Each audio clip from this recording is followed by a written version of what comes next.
Alhamdulillah, Alhamdulillah, nahmaduhu wa nasta'inuhu wa nastaghfiruhu wa nu'minu bihi wa natawakkalu alayhi wa na'udhu billahi min shururi anfusina wa min sayyiati a'malina man yahdihillahu fala mudilla lahu wa man yudlilhu fala hadiya lahu wa nashhadu an la ilaha illallah wahdahu la sharika lahu wa nashhadu anna sayyidina wa sanadana wa shafi'ana Muhammadan abduhu wa rasuluhu.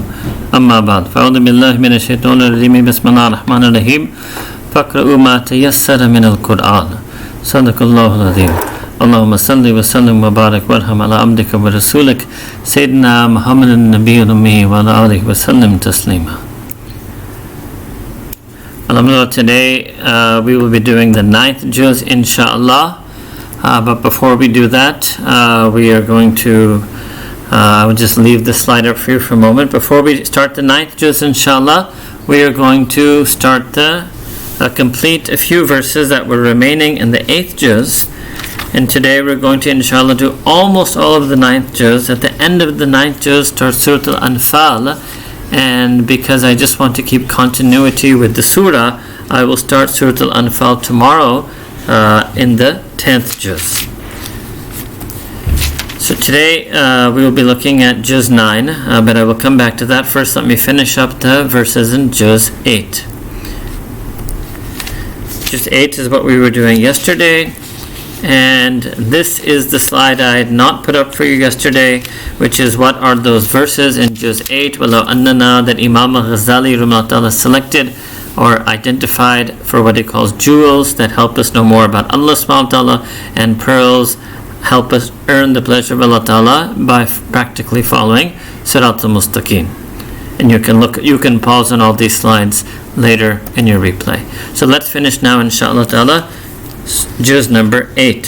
So we were doing Surah Al-A'raf, and we are here on verse 33. So this notion of indecency.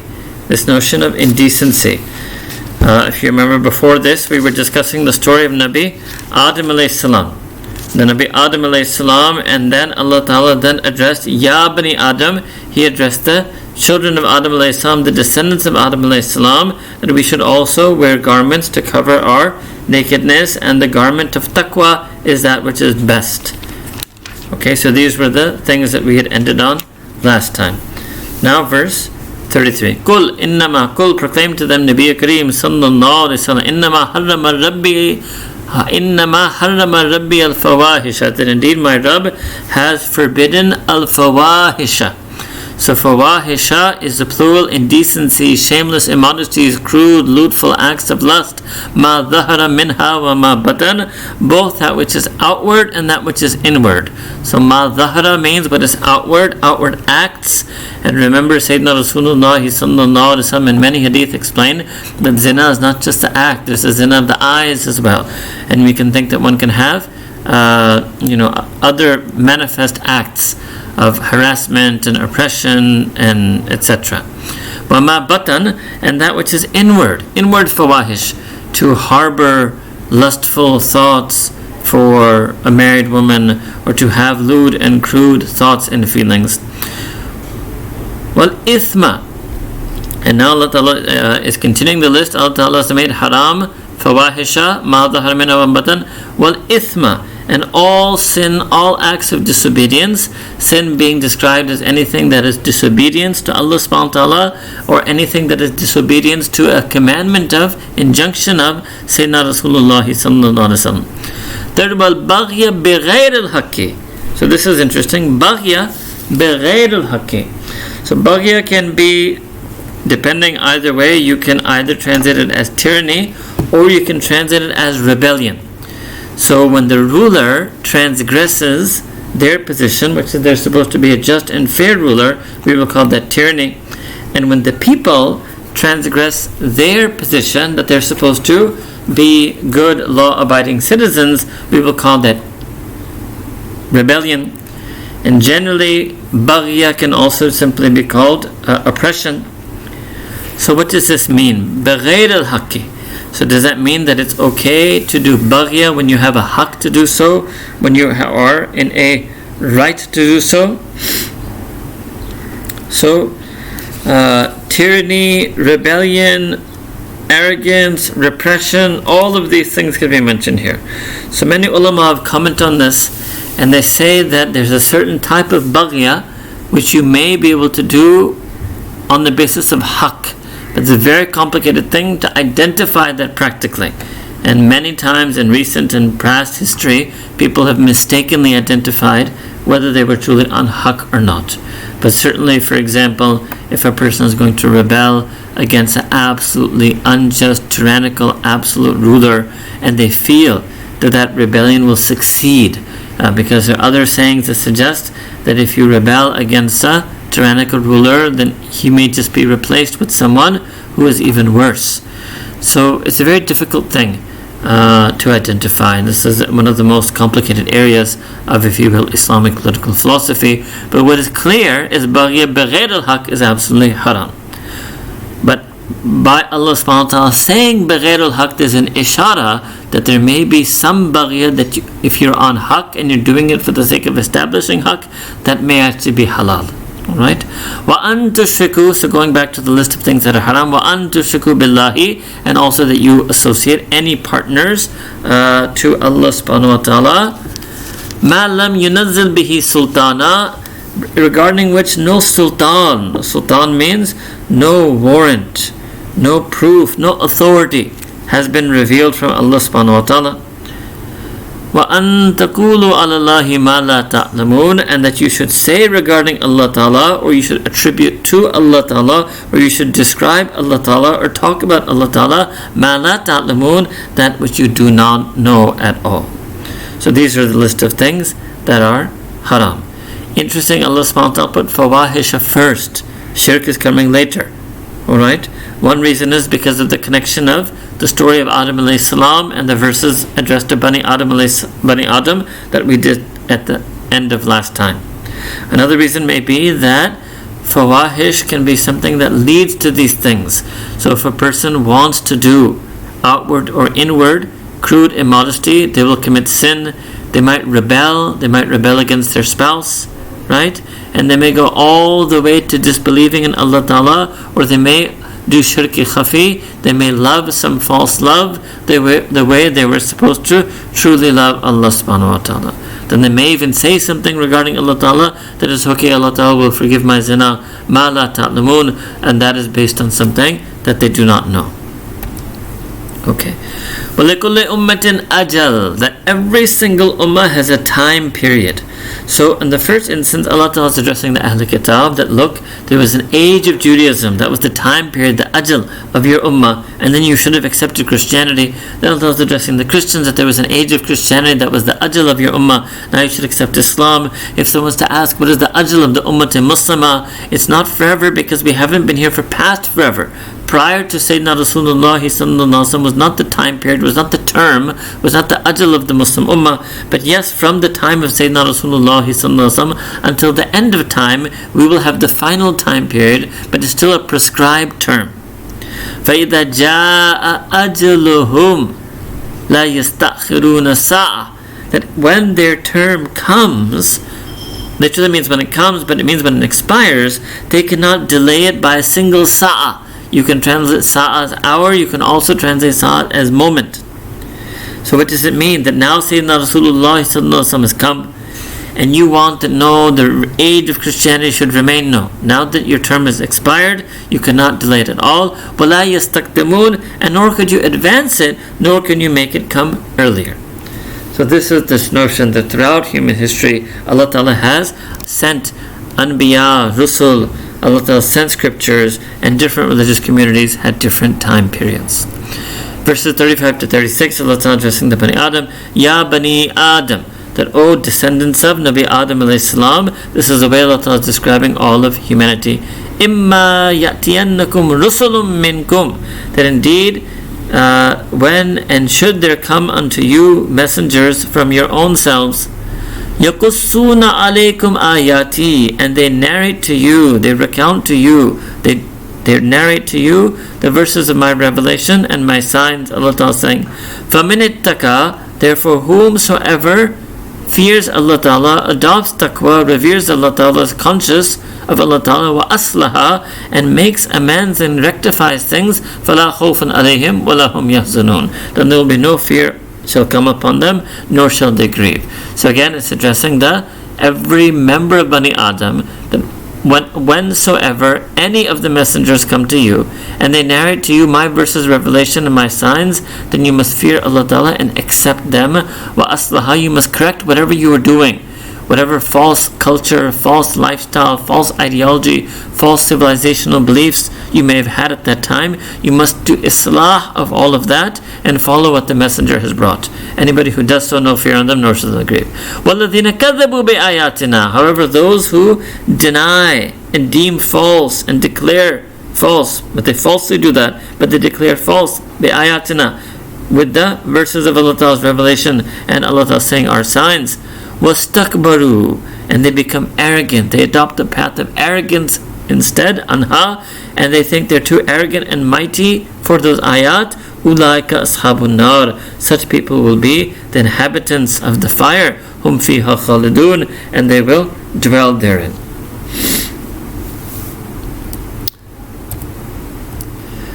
Verses 42 to 43, Allah Ta'ala is sharing with us what the believers, the mu'mineen, when they enter Jannah, what will they say? Now this is the beginning of a longer passage. This is going to be about the Al-Araf. The mention of the people of Al-Araf are going to be here.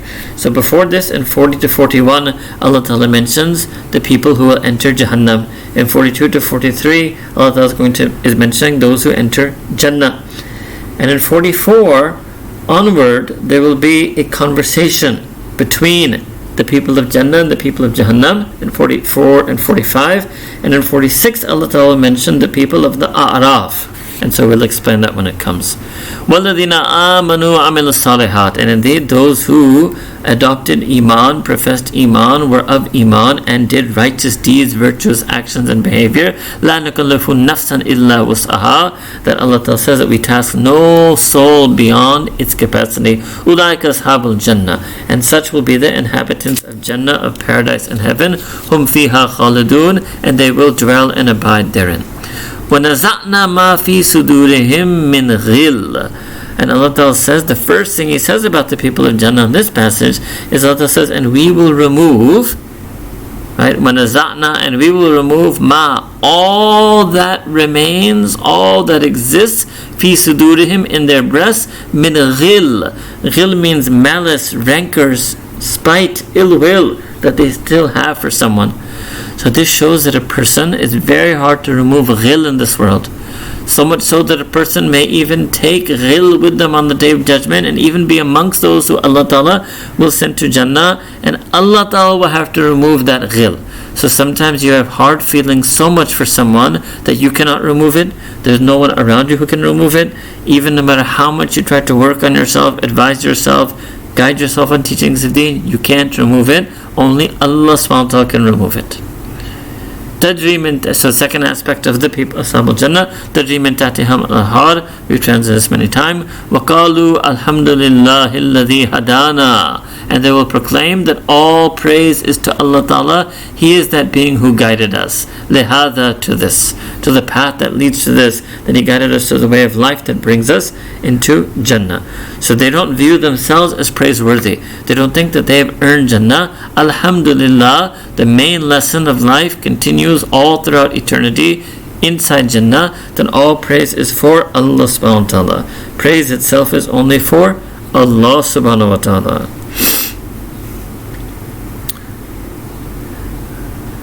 وَمَا كُنَّا لِنَهْتَدِي لَوْلَا أَنْ هَدَانَ اللَّهُ, that indeed we will never have been able to follow guidance, to have been rightly guided, were it not for the fact that Allah Ta'ala had guided us.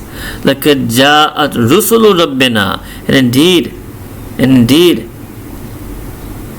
the messengers of our Rabb, it's plural, the messengers of our Rabb, they came bil-haqqi, with absolute truth. Then وَنُودُوا أَن تِلْكُمُ الْجَنَّةِ, then a call will be made to them. A call will be addressed to these people. تِلْكُمُ الْجَنَّةِ, This is the Jannah. Addressing to all of them, O all of you, this is Jannah. Uristumuha bima kuntum ta'malun, and you have inherited it. You have bequeathed. It's been bequeathed to you by means of all that you used to do, all the good deeds and the adopting of Iman that you used to do. So here you can find that the people of Jannah are in pure shukr and pure hamd, pure gratitude and pure praise to Allah subhanahu wa ta'ala.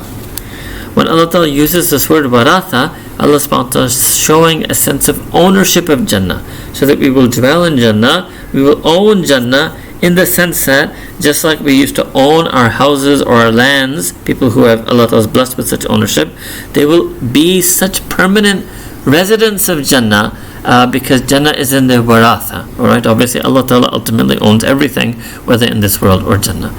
Then in verses 44 to 45 is now this conversation between the two.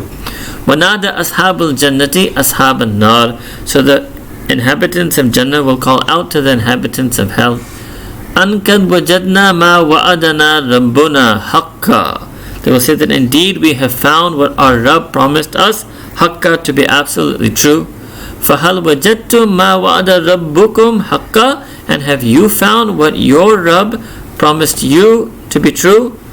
Qalu. In other words, Allah Ta'ala had promised the disbelievers over and over in Quran Al-Karim, and we've seen many ayat like that they will be punished for their disbelief. Qalu. Then all of the people of Jahannam, the fire, will say, Na'am, yes. In other words, yes, we found what we were promised for our disbelief to be true. فَأَذَّنَا مُؤَذِّنٌ بَيْنَهُمْ.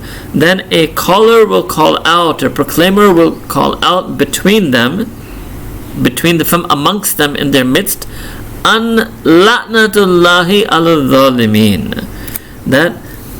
And I've explained this many times, that Allah Ta'ala will remove His mercy, cast outside His mercy, and thereby render wretched and accursed. Who? The zalimeen, those who are wrongdoers.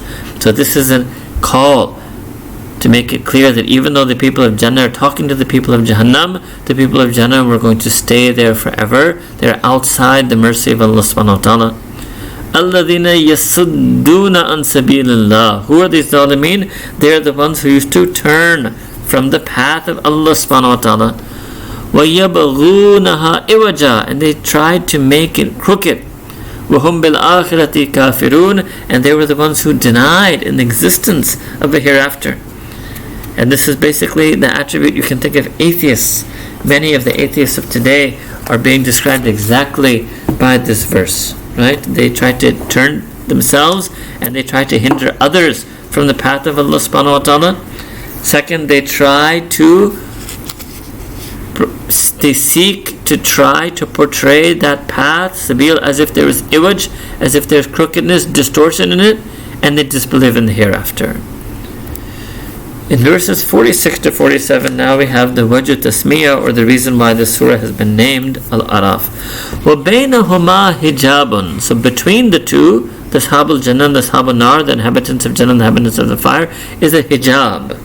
Alright? This means a partition, a veil, something that obscures them from one another. And then وَعَلَى الْأَعْرَافِ. And on the A'raf, on the heights, they are rijalun, they are people, يَعْرِفُونَ كُلًّا بِسِمَاهِمْ, who recognize and know all, whether the people of Jannah or the people of Jahannam, bisimahim, by their marks. Okay, their marks can also mean indication, the marks of their deeds. وَنَادَوْا أَصْحَابَ الْجَنَّةِ. So first they call out to the Ashab al-Jannah, and salamun alaykum, and they say to them, may salam be upon you. لَمْ يَدْخُلُوهَا وَهُمْ يَطْمَعُونَ. But they will still, these people of A'raf, the people on A'raf will still not have entered. لَمْ يَدْخُلُوهَا. The people of A'raf have not entered Jannah. وَهُمْ يَطْمَعُونَ. But they have tama, they have deep desirous hope that they will enter it. So from this, and Allah Sayyidina, and using some hadith of the Prophet Muhammad sallallahu alaihi wasallam, we learned that the people of A'raf are those, alhamdulillah, that their sins were not so much that they fell into the fire of Jahannam when crossing the bridge of Sirat, but at the same time their good deeds are not enough that they could enter into Jannah. So for some time Allah Ta'ala keeps them on this place of heights, the A'raf, where they're able to see and perceive both Jannah and Jahannam, the people of Jannah and Jahannam both. But their wish and desire, they hope that they can go to Jannah. And ultimately this is what happens to them. Ultimately they do enter Jannah after some time. Now continuing their story, وَإِذَا سُلِفَتْ أَبْصَارُهُمْ, but when they turn their eyes, when they turn their gaze to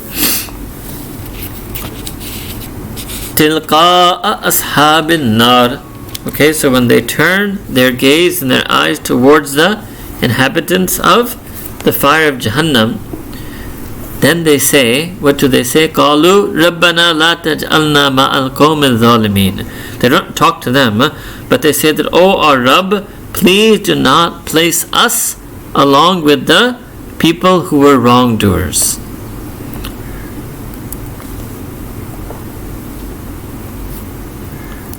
Alright, in verse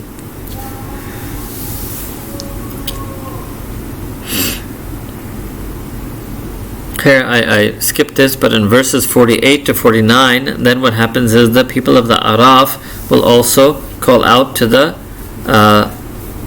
people in Jahannam who they recognize again, and they will tell them that all that you used to collect and amass of the world and all of your conceit and arrogance was not able to benefit you in any way. Alright? Then it's important, I should have placed this here for you. 48 and 49 should also be here. So let me open up Quran al-Kareem. So Surah Al-Araf, 48 and 49, you should add it to this series. Okay, so 48. وَنَادَى أَصْحَابُ الْأَعْرَافِ رِجَالًا يَعْرِفُونَهُمْ بِسِيمَاهُمْ. And then the Ashab al-A'raf, so you had Ashab al-Jannah, Ashab al-Nar, and I have this third category, Ashab al-A'raf. They're now the inhabitants, the companions of the heights. They call out Rijalan to such people, يَعْرِفُونَهُمْ بِسِيمَاهُمْ, that they recognize them by means of their marks. قَالُوا, and they say to them, مَا أَغْنَى عَنْكُمْ جَمْعُكُمْ, that nothing availed you, nothing benefited you. But your jam, you're amassing, accumulating, collecting, gathering of material possessions.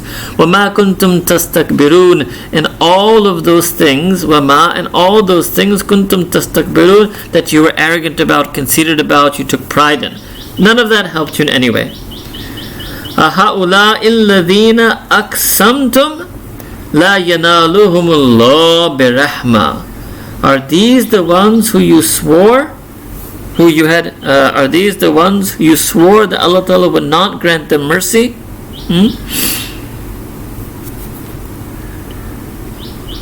So in other words, the Ashab al-Araf are asking the people of Jahannam rhetorically, ironically, that look, they're referring to the people of Jannah.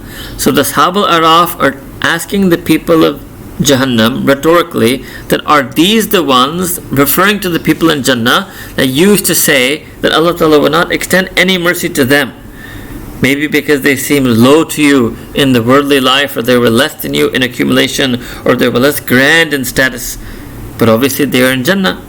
Then Allah Ta'ala will address the people of Ashab al-Araf, and He will tell them, Udkhulul jannata la khawfun alaykum wa la antum tahzanun, that now, yes, you enter Jannah, there is no fear upon you, and nor shall you grieve. Nor shall you grieve. So this is 48-49. This is the completion of the Ashab al-Araf. And let's continue verses 50-51. In verse 50, وَنَادَى أَصْحَابُ النَّارِ أَصْحَابَ الْجَنَّةِ, and now the people of Jahannam will call out to the people of Jannah, An afidu alayna min al-ma'i, that please pour down upon us some water, or mimma razaqakum Allah, or from anything of that which Allah Ta'ala is providing you with. قَالُوا, but the people of Jannah will reply, إِنَّ اللَّهَ حَرَّمَهُمَا عَلَى الْكَافِرِينَ. Indeed, Allah Ta'ala has forbidden both of them, the water and anything that He is giving us rizq from, on the kafirin. الَّذِينَ اتَّخَذُوا دِينَهُمْ لَهْوًا وَلَعِبًا. Those who took their deen as a lahu and la'ib, they took it as an amusement and a play. وَغَرَّتْهُمُ الْحَيَاةُ الدُّنْيَا, and they were deceived, the life of the world deceived them. فَالْيَوْمَ نَنْسَاهُمْ كَمَا نَسُوا لِقَاءَ يَوْمِهِمْ هَذَا. And Allah Ta'ala says, on this day, we, Allah Ta'ala, will forget them the same way they forgot their meeting with us on this day.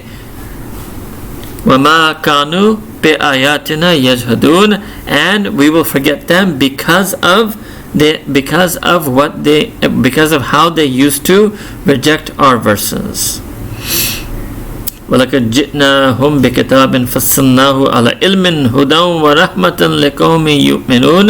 And Allah says, indeed, certainly, we had brought to them a kitab, a clear scripture, فَصَّلْنَاهُ, with which we had explained, عَلَى عِلْمٍ, on the basis of knowledge, hudan, guidance, wa rahmatan, and mercy, liqawmi yu'minun, for the people who believed. Alright, so this was all the way up to verse 52. This is up to verse number 52. Alright. Then, verse 54, Allah Ta'ala mentions, Inna Rabbakumullah, that indeed your Rabb is Allah subhanahu wa ta'ala, alladhi khalaqa as-samawati wal arda fi sittati ayyam. He is that being who created the heavens and the earth, all the firmaments and the earth, fi sittati ayyamin, in 6 days. So what does it mean that Allah subhanahu wa ta'ala created the world in 6 days? Now, first of all, obviously, days in terms of the earth and the sun, that didn't even exist at the time Allah subhanahu wa ta'ala created. We also have an hadith that Allah subhanahu wa ta'ala completed the creation on Jummah. So the 6 days, if you took it as earth days, would begin on Sunday and end on Jummah, and it excludes Saturday, the Sabbath. Right? Now, it's not meant to be understood literally. 6 days does not mean 6 24-hour time periods, as indicated by the rotation of the earth on its axis, because none of that existed prior to the creation of space-time. Rather, the 6 days means Allah Ta'ala made it in 6 stages. The preferred opinion here is that Allah subhanahu wa ta'ala made it in 6 stages. Some also, if they want to take that, no, Allah Ta'ala made it in 6 times 24, which would be 120, 144 hours. This is also just the wish of Allah subhanahu wa ta'ala. If Allah Ta'ala wished, He could have made it in a fraction of a second. If Allah subhanahu wa ta'ala wished, He could have made it across 6 billion years. It doesn't tell us anything about Allah subhanahu wa ta'ala. It does not indicate any limit to Allah Ta'ala's power. In other words, Allah Ta'ala did not need 6 days to make anything or to make all the universe. It was His wish that He made it in stages. So just like Allah subhanahu wa ta'ala, when He creates a human being, He wishes that the human being should be 9 months in the womb, and that human beings should go through certain phases of embryonic development.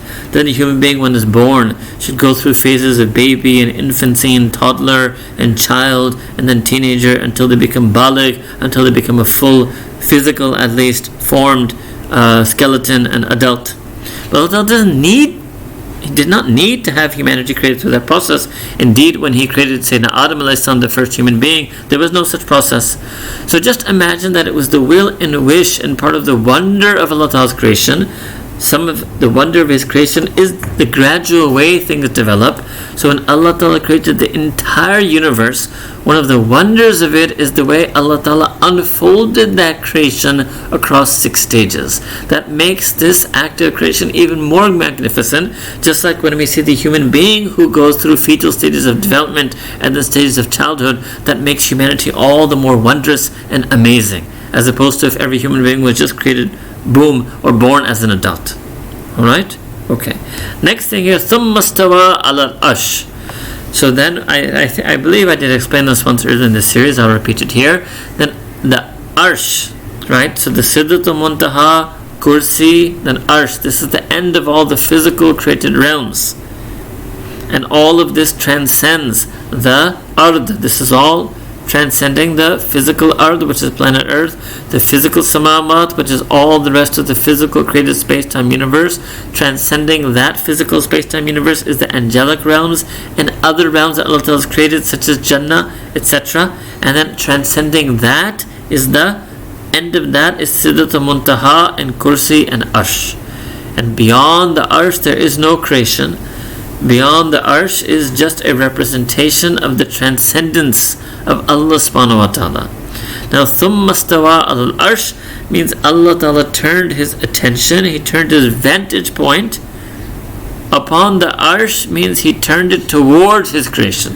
So He created the creation and then He turned His attention towards the creation that He created. So this is what it means, Thumma stawa al Arsh. And this is something that comes in many places and many other ayat of Quran al-Kareem.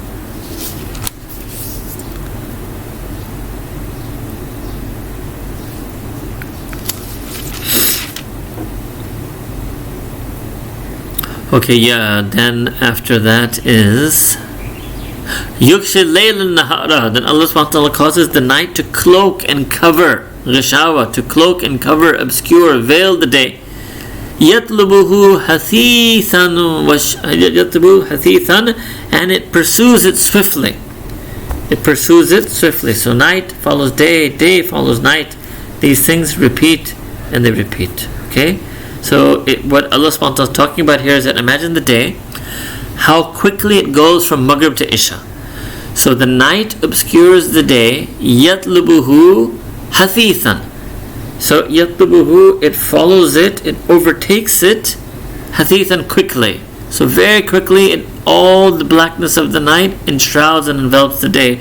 That is the time from Maghrib to Isha, and then Isha represents the blackness of the night, the darkness of the night.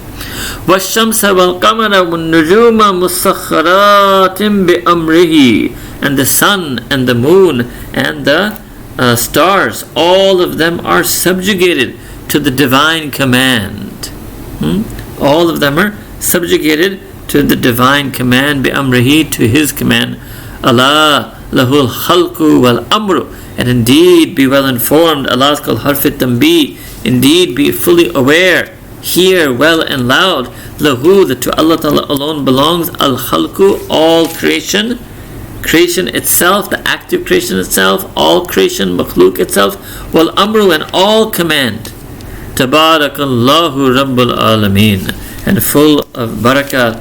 Blessed is Allah subhanahu wa ta'ala, who is the Rabb, the Lord of all the Alameen, of all the realms. 55 to 56, and immediately after this Allah Ta'ala tells us, Ud'u Rabbakum tadarra'un wa khufyatan, that you should make dua to your Rabb, you should call out and supplicate, make dua to your Rabb with humility, khufyatan, secretly, silently. Innahu la yuhibbul mu'tadin. Indeed, Allah Ta'ala does not love those who transgress. Allah Ta'ala does not love those who cross the bounds. Allah Ta'ala does not love those who are aggressive. Here means Allah Ta'ala does not love those who are showy in their dua and in their worship, or take a loud, aggressive, transgressing tone with Allah subhanahu wa ta'ala.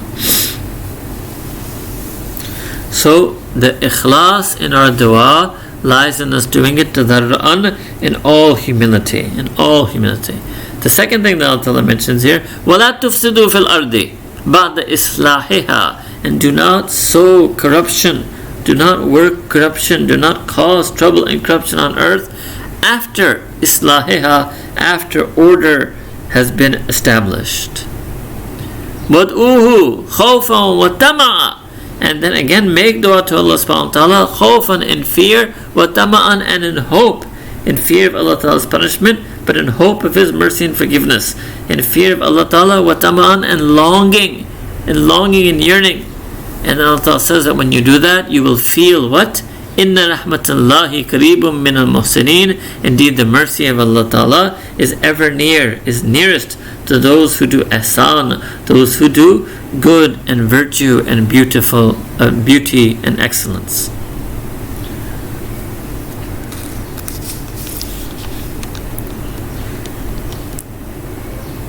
Verses 57 to 58, again those verses that begin with Huwa alladhi, and He, Allah, alladhi, He is that being who yursilu riyaha bushram bayna yaday rahmatihi hatta idha aqallat sahaban thiqala suknahu li baladin mayyitin. Allah Ta'ala, He is that being who sends the winds as what? Bushran, as glad tidings. Yaday rahmatihi, ahead of His mercy, right? So one notion here is that the winds come first as glad tidings before His divine mercy, which is the rains, then they come, right? And this is what Allah Ta'ala means when He's going to talk about the clouds in a moment.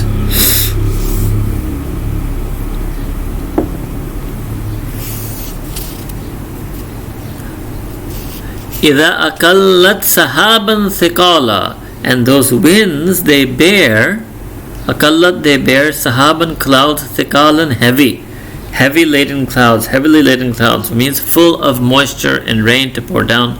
Suknahu li baladin mayyit, then Allah Ta'ala says that we drive those clouds li baladin, towards a city, mayyitin, that is dead, so it means towards a land that is barren. فَأَنزَلْنَا بِهِ الْمَاءَ, and then we send down by means of those clouds water upon that city that was dead. فَأَخْرَجْنَا بِهِ مِنْ كُلِّ الثَّمَرَاتِ, and then we bring forth from therein every single kind of fruit, all kinds of fruits. كَذَلِكَ نُخْرِجُ الْمَوْتَ لَعَلَّكُمْ تَذَكَّرُونَ. Allah says, thus shall we bring forth the dead, لَعَلَّكُمْ تَذَكَّرُونَ, so hopefully that you may reflect and remember and be mindful. وَالْبَلَدُ الطَّيِّبُ, and as far as the good land that is already fertile, يَخْرُجُ نَبَاتُهُ بِإِذْنِ رَبِّهِ, then its lush, verdant, green vegetation will come forth by leave and permission of its Rabb. وَالَّذِي خَبُثَ لَا يَخْرُجُ إِلَّا نَكِدًا كَذَلِكَ نُصَرِّفُ الْآيَاتِ لَقَوْمٍ يَشْكُرُونَ, and as far as that land which is bad, then very little comes forth. La yakhruju, nothing comes forth, illa nakida, except sparsely, a tiny amount, very little will come out. كَذَلِكَ نُصَرِّفُ الْآيَاتِ لَقَوْمٍ يَشْكُرُونَ. Allah says, thus do we نُصَرِّفُ الْآيَاتِ, vary and change the signs in the physical natural creation for a people who are appreciative and grateful and give thanks. So this is meant literally, and it's also a metaphor. Metaphor also means that the rain is the mercy of Allah subhanahu wa ta'ala.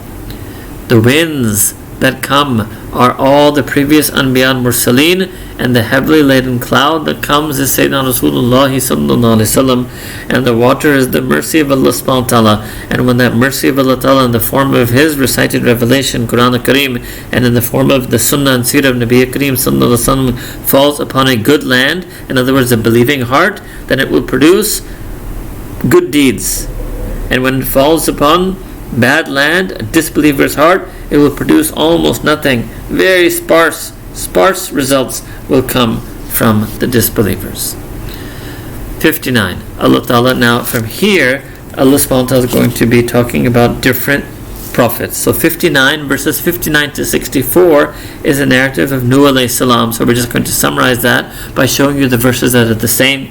So in verse 15, لَقَدْ أَرْسَلْنَا نُوحًا إِلَىٰ قَوْمِهِ, indeed we sent Nuh alayhi salam to his qawm, to his people. فَقَالَ Nuh alayhi salam said, يَا قَوْمِ اعْبُدُوا اللَّهَ, that O my people, worship Allah Ta'ala. مَا لَكُم مِّنْ إِلَٰهٍ غَيْرُهُ, He is that being for whom you have no other God, deity other than Him.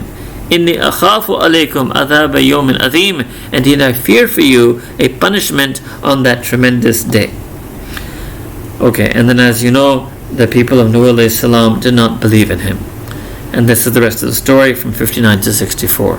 Then next from verses 65 to 72 is the story of Nabi Hud alayhi salam. So the same thing with إِلَىٰ عَادٍ أَخَاهُمْ هُودًا, and to the people of Ad were sent literally their brother Hud alayhi salam. Qala, and he proclaimed, Ya qawmi, O my people, I'budullaha, Ya qawmi I'budullaha, that O my people, worship Allah subhanahu wa ta'ala. Same words, Ma lakum min ilahin ghayruhu, that there is that being for whom you have no God other than Him. Alright? أَفَلَا تَتَّقُونَ, will you not be conscientious? Will you not be aware? Will you not then fear Allah subhanahu wa ta'ala? But again, His people also refused Him. This is 65 to 72. And they get the punishment. Then verses 73 to 84, Allah subhanahu wa ta'ala mentions the story of Salih, Nabi Salih alayhi salam, who was sent to the people of Thamud. وَإِلَىٰ ثَمُودَ أَخَاهُمْ, and to the people of Thamud was sent their own brother Salih, Nabi Salih alayhi salam. قَالَ, and the Prophet Salih said, يَا قَوْمِ اعْبُدُوا اللَّهَ مَا لَكُم مِّنْ إِلَٰهٍ غَيْرُهُ. Same words. قَدْ جَاءَتْكُمْ بَيِّنَةٌ مِّن رَبِّكُمْ, and then indeed has come to you a bayyana from your Rabb, a clear and manifest proof. هَذِهِ نَاقَةُ اللَّهِ لَكُمْ آيَةٌ. So then he's pointing to this famous incident of the she-camel, that the she-camel, she is the bayyana, she is a clear sign of Allah Ta'ala for you. فَذَرُوهَا تَأْكُلْ فِي الْأَرْضِ اللَّهِ, leave her and let her graze, so she may eat from the anywhere on the land of Allah subhanahu wa ta'ala. وَلَا تَمَسُّوهَا بِسُوءٍ, and no one should touch her with an evil intention. فَيَأْخُذَكُمْ عَذَابٌ أَلِيمٌ, lest a severe punishment, a tremendous punishment overwhelm you. Lest a tremendous punishment seize you. Okay, then from verse, that story of Nabi Salih alayhi salam continues until from 73 to 79. I'm just doing the last verse of that story because it's interesting what he tells his people when they turn away from him. فَتَوَلَّى عَنْهُمْ. فَتَوَلَّى عَنْهُمْ. So what happens here, in each of these narratives also there's a punishment that comes in that community. So the Prophet warns the community, they don't believe, Allah Ta'ala sends a punishment on them. And in the story of Nabi Salih alayhi salam, Allah Ta'ala mentioned an extra detail. So the punishment that came on the people who disbelieved of Nabi Salih alayhi salam was an earthquake. So that's mentioned in 78, right? That an earthquake seized them, and then they lay flat out, prostrate in their homes. And then فَتَوَلَّى عَنْهُمْ, Nabi Salih alayhi salam, he turned away from them. He turned away from who? The corpses of the disbelievers who died in that earthquake. وَقَالَ, and he said, يَا قَوْمِ, he addressed his people, O my people, O my community, لَقَدْ أَبْلَغْتُكُمْ رِسَالَةَ رَبِّي, that indeed I have delivered to the message of my Rabb to you. وَنَصَحْتُ لَكُمْ, and I have already given you much good advice. So I've indeed delivered to you the message of my Rabb, and I have also indeed advised you sincerely. وَلَكِنْ لَا تُحِبُّونَ النَّاصِحِينَ, however you do not love those who advise you sincerely. And so for this I mentioned this verse also, that this is the state of people. Who was he addressing? The ones who were saved. And another interpretation is that he turned away from them, but then he was addressing them, that, oh, you were my people, and Allah Ta'ala sent the earthquake on you, and now you have died, and indeed I had delivered the message to you, and I had given you nasiha, but وَلَكِنْ لَا تُحِبُّونَ النَّاصِحِينَ. And why is Allah subhanahu wa ta'ala revealing all this to Sayyidina Rasulullah sallallahu alaihi wasallam, and also having this recited for the Ahl Kitab? Is number one, that the Ahl Kitab will realize that yes, the Quran Kareem does confirm the same stories and narratives of the same prophets that are mentioned in the Torah and Injil. And secondly, they will reflect that look what happened when Allah Ta'ala sent a prophet to a community and they rejected him. Allah Ta'ala sent their punishment to them. And so what may happen to us, that Allah Ta'ala sent the Prophet Muhammad sallallahu alaihi wasallam to us and we are rejecting him, lest they should be worried that a punishment will happen to them. Then in verse 80 to 81 there's mention of Lut alayhi salam. وَلُوطًا إِذْ قَالَ لِقَوْمِهِ أَتَأْتُونَ الْفَاحِشَةَ مَا سَبَقَكُمْ بِهَا مِنْ أَحَدٍ مِنَ الْعَالَمِينَ. So this is the Quranic clear explanation of the history of this act. So in fancy English, we don't like to say this word in fasting in Ramadan, but in fancy English, because we're explaining Quran, we have to make it clear to you, this word is called homosexuality, right? Nabi Lut alayhi salam is saying to his people that have you committed, have you brought are you doing a fahisha, a crude, lewd, shameless act of indecency and modesty? Ma sabakakum. So ma is nafiya here. No one in the entire alameen, no one in the alameen has ever done this before you. So this is in direct rebuttal to what contemporary, 20th, 21st century people who defend this practice like to say, that no, it's in animals, and no, humans have been doing it for so long, and no. This was invented by human beings, and it was a foul, evil act invented by human beings. Which human beings? The historical community of Nabi Lut alayhi salam. Nabi Lut alayhi salam. So he mentions that act. Innakum latatuna rijala shahwatam min dun nisa. That verily you come with desire unto men instead of unto women. Bal antum qawmun musrifun. Indeed, you are a people of extreme israf, wanton, abandoned behavior. You've gone far in israf.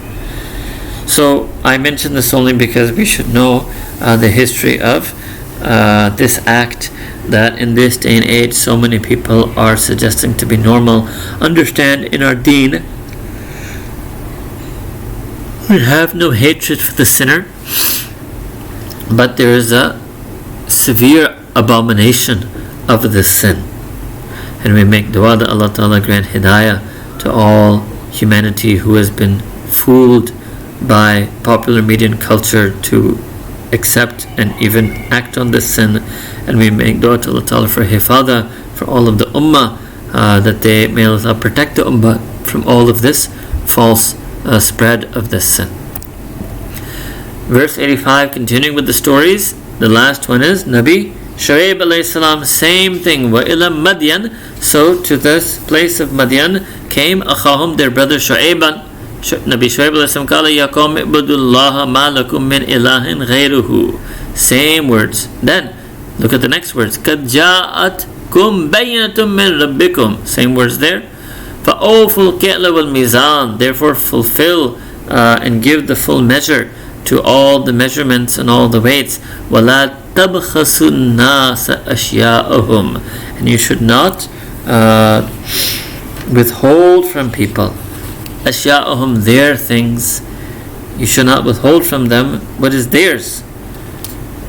In other words, if you don't fully weigh the measures and don't fully weigh the balances, then you will diminish what is a person was entitled to when they made that payment or purchase to you. وَلَا تُفْسِدُوا فِي الْأَرْضِ بَعْدَ إِصْلَاحِهَا. We saw this before as well. Do not spread corruption upon earth after the matters were set aright. ذَلِكُمْ خَيْرٌ لَكُمْ. That would be best for you if you don't do that. إِن كُنْتُم مُؤْمِنِينَ. If truly you are believers. Alright. Now then, after Allah subhanahu wa ta'ala mentioned all these different narratives of the different prophets, then Allah subhanahu wa ta'ala is going to make some comments generally about all of this. So the first such comment is the last verse of Juz number 8. وَإِن كَانَ طَائِفَةٌ مِّنْكُمْ آمَنُوا بِالَّذِي أُرْسِلْتُ بِهِ.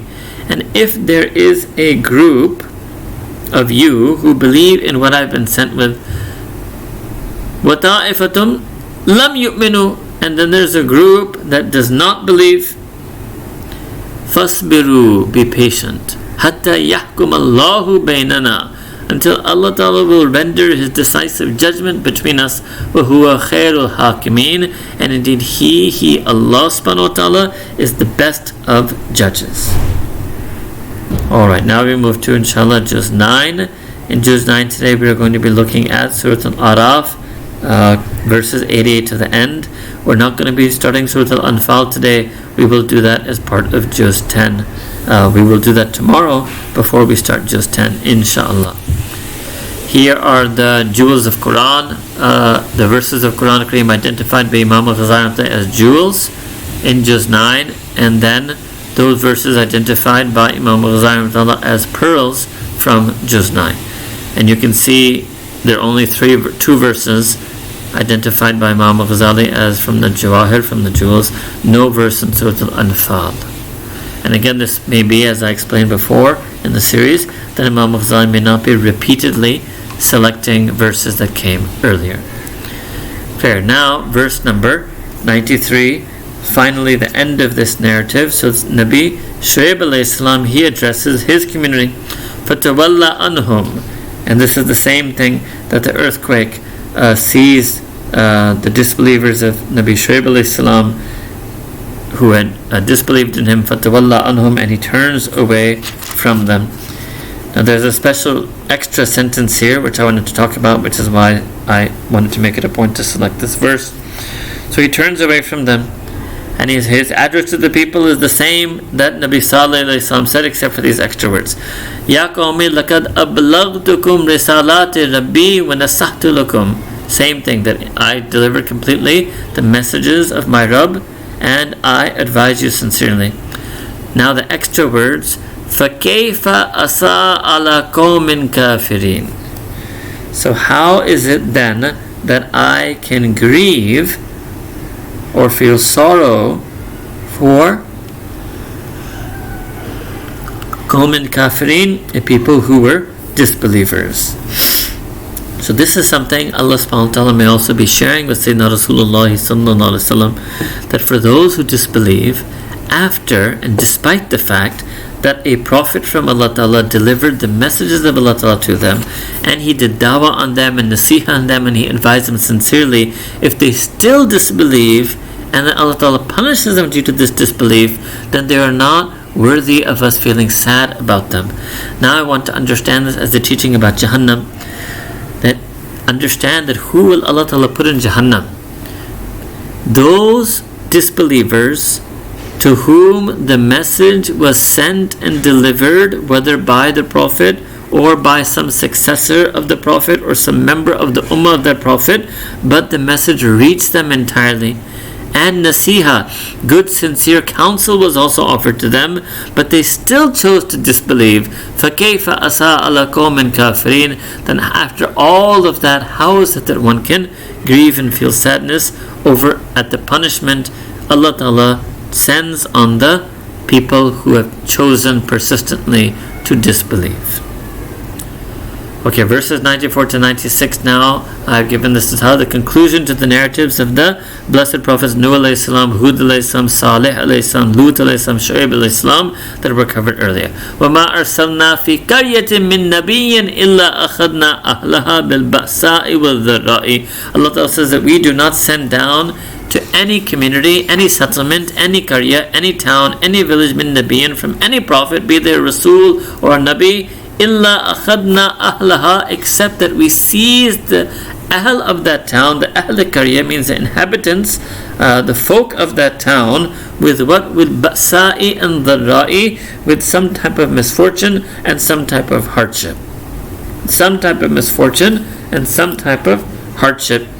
Why? لَعَلَّهُمْ يَذَّرَّؤُونَ, so that they would have tadarru, so that they would humble themselves, so that they might humble themselves. So some mention of this is going to be coming, and some mention came before. So in the stories of Nuh alayhi salam, Hud alayhi salam, Salih alayhi salam, Lut alayhi salam, Shuayb alayhi salam, and generally in the case of other anbiya and mursaleen, other prophets and messengers, Allah Ta'ala will do this.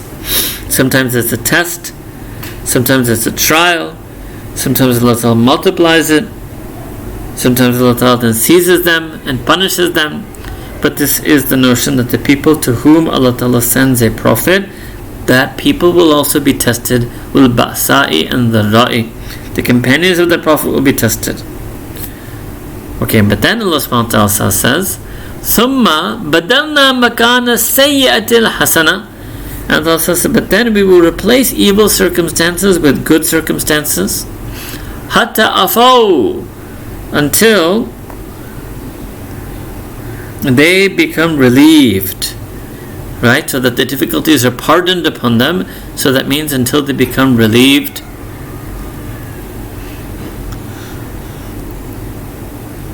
وَقَالُوا, and then they all proclaim, قَدْ مَسَّ أَبَاءَنَا الضَّرَّاءُ وَالسَّرَّاءُ الضراء والسراء, and indeed our forefathers, hardship visited them. والسراء means ease, and ease visited them as well. So they realize that this is not just because of the coming of the Prophet, but this is our past history as well, that hardship comes and then joy comes and then hardship comes and ease comes. Then what will happen? فَأَخَذْنَاهُمْ بَغْدَةً وَهُمْ لَا يَشْعُرُونَ. Allah says, then we will seize them suddenly while they were unaware. So the good fortune that comes after the early adversity is Allah will grant them khair, good times, abundance of wealth, abundance of children, and then if they go back and if they still fail this test and they fail to have their iman, then Allah Ta'ala will seize them with His punishment in the state of ease, such that they are unaware. And this is an ishar. Some of the ulama have said that when Allah sends a punishment on people, He sends that punishment while He is sending His bounties and blessings on them, so that there is no way that any one of them on the Day of Judgment could complain to Allah Ta'ala that you sent a punishment me on top of a difficulty that you had already sent. وَلَوْ أَنَّ أَهْلَ الْقُرَىٰ, and so Qura is plural of Qarya, and had them, if only the inhabitants of these towns and people of towns, if only they had amanu, believed, wattaqaw, and if only they had adopted taqwa, lafatahna alayhim barakatim min as-sama'i wal ard. Allah says we would surely have opened to them blessings from the heavens and firmaments above, and all of the barakat and blessings on earth. Walakin kadhabu, but however they chose to deny and falsify the revelation. فَأَخَذْنَاهُمْ بِمَا كَانُوا يَكْسِبُونَ, and so we seized them only due to all of that which they used to commit and earn for themselves. Verses 100 to 102, some more lessons from all of the narratives of all of the Anbiya that were mentioned earlier in Surah Al-Araf. أَوَلَّمْ يَهْدِ لِلَّذِينَ يَرِثُونَ الْأَرْضَ, does it not serve as a guidance to those who have inherited the earth? مِنْ بَعْدِ أَهْلِهَا, after the fact, after those who earlier were the ahl or inhabitants of it. أَنْ نَشَاءُ أَصَبْنَاهُمْ بِذُنُوبِهِمْ, that if Allah Ta'ala is saying that we willed, we could strike them down, we could smite them down for their sins. وَنَطْبَعُ عَلَى قُلُوبِهِمْ, and we could set a seal upon their hearts. فَهُمْ لَا يَسْمَعُونَ, such that they would not be able to hear, comprehend, understand. So what is Allah Ta'ala saying? Allah Ta'ala saying is the stories of all these past communities and their punishment because of their sins and their disbelief of the messengers that were sent by Allah Ta'ala to them is the warning for who? لِلَّذِينَ يَرِثُونَ الْأَرْضَ, to those who have inherited the earth مِنْ بَعْدِ عَلَيْهَا, after they did. Means it's a warning for the mushrikeen of Makkah Mukarramah. It's a warning for the Quraysh and the Ahl Makkah, since they were like the peoples of the previous prophets mentioned. These people were also rejecting the messenger that was sent to them by Allah subhanahu wa ta'ala, and they drove Nabi Kareem sallallahu alaihi wasallam out of Makkah Mukarramah.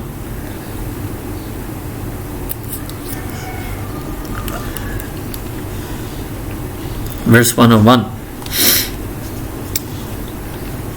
Tilkal Qura, Allah subhanahu wa ta'ala is saying that these different communities, these different inhabitants and towns, نَقُصُّ عَلَيْكَ مِنْ أَنْبَائِهَا, Allah says that we relate to you and narrate to you, Prophet sallallahu alaihi wasallam, from their news, from their events, from their stories. وَلَقَدْ جَاءَتْهُمْ رُسُلُهُمْ, and indeed their prophets already came to them. Their messengers clearly brought to them what bil-bayyinat, brought to them clear and manifest proofs. فَمَا كَانُوا لِيُؤْمِنُوا بِمَا كَذَّبُوا مِنْ قَبْلِ, but they were not going to believe in what they had already denied earlier. كَذَلِكَ يَطْبَعُ اللَّهُ عَلَى قُلُوبِ الْكَافِرِينَ, thus does Allah subhanahu wa ta'ala set a seal on the hearts, spiritual hearts of those who have chosen to disbelieve. And finally Allah subhanahu wa ta'ala says in verse 102, وَمَا وَجَدْنَا لِأَكْثَرِهِمْ مِنْ أَحَدٍ, and we do not find that most of them are faithful to their ahad, their pact. وَإِن وَجَدْنَا أَكْثَرَهُمْ لَفَاسِقِينَ. Rather, we find that the vast majority of them are fasiqeen, or open rebellious sinners. Okay. Now, later, from 103, verses 103 to 156, is a long segment of Surah Al-Araf dealing with the story of Nabi Musa alayhi salam, with Nabi Musa alayhi salam. So we're just going to do selected verses of that. Selected verses of that today. Verses 113 to 116. So first, Allah Ta'ala mentions, so let me just summarize what starts in verse 103. Allah Ta'ala sends Musa alayhi salam with his signs to Fir'aun, and Fir'aun is there with all his chieftains. And he tells Fir'aun that I am a messenger, come to you from the Rabb of the Alameen, and I will only speak to you truth, and I've come to you with signs, so you should release the Bani Israel and let them go with me. Fir'aun said, okay, if you have a sign, produce it. So Musa alayhi salam threw down his staff, and as you all know the story, it became into a serpent, and he pulled his hand out from his arm, and it became a shining light, white light. So then when he left, then he gave them time to consider whether they wanted to accept Iman or not. And then the chiefs advised Fir'aun, his chieftains, his nobles, his notables, they said to him that this is just an expert sorcerer. This is an expert sorcerer, and he wants to expel you from your land. He wants to remove you from your kingdom, in other words. They said words that they knew would hurt the heart of Fir'aun. So they said, what do you command? So the Fir'aun, he asked his advisor, so what do you recommend I should do? So the advisor said that, okay, look, just put him and his brother off for a while, and why don't you send a herald, a caller to all the cities, and have them call out that all the knowledgeable expert magicians and sorcerers of the land, they have been called to Fir'aun's court. And that's what happened. Now we bring you up to verse 113. أعوذ بالله من الشيطان الرجيم بسم الله الرحمن الرحيم وجاء السحرة فرعون and came وجاء السحرة فرعون and came all these sahir. Sahara is plural of sahir. All these magicians and sorcerers, they came unto Fir'aun. قالوا, and those magicians, they said, إن لنا لأجرا إن كنا نحن الغالبين, that we surely there is some reward for us if we will be victorious. قال نعم, Fir'aun said, yes. وَإِنَّكُمْ لَمِنَ الْمُقَرَّبِينَ, and indeed the reward is what? That you shall be amongst those who are brought near. And this is the notion that this is what everybody wants. The highest reward you can give to someone is to bring them near. So Fir'aun knew that, so he said, I'll make you my muqarrab. Whereas the real ajr lies with Allah subhanahu wa ta'ala, and the greatest ajr Allah ta'ala can give anyone, any believer, is that he makes them their muqarrab. But Fir'aun, in many ways, he tried to behave. He had delusion that he was a Rabb. He tried to act like Allah Ta'ala. He tried to behave like Allah Ta'ala. So he tried to say the same thing to the magicians, that Naam, yes, if you're victorious, if you're a ghalib, if you're triumphant and you dominate, then yes, you will get an ajr, and this will be your ajr. Wa innakum laminal muqarrabin, that you will be amongst those most near to me. You will be from my favorite ones. Qalu. So now that was enough for the magicians. They're ready. They say, Ya Musa. They turned to Musa and said, O Musa, imma an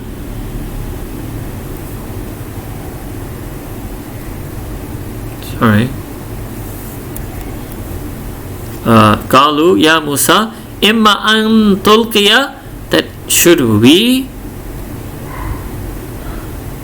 will you be the one who throws first?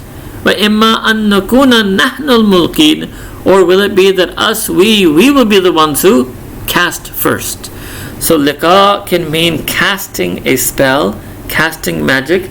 Liqa can mean throwing, and the notion is that they had heard about his form of, it wasn't magic, but they heard his miracle, which they thought was a form of magic. Therefore they had brought some similar form of magic with which they thought they would challenge and battle Musa alayhi salam.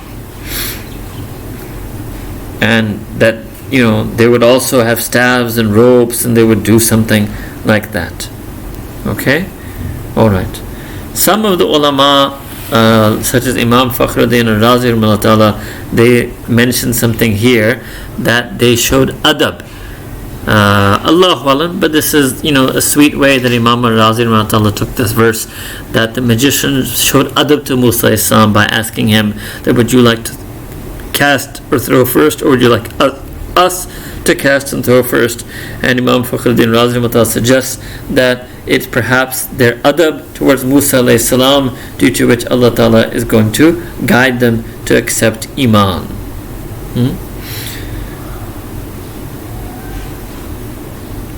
Allahu Alam. Khair. Qala, Nabi Musa alayhi salam, he said, Alqu, but no, you go first. Falamma alqaw saharu a'yun an-nas. So then when the magicians, they cast the first, whatever they cast or threw their staves or ropes or whatever they did, they dazzled the eyes of people.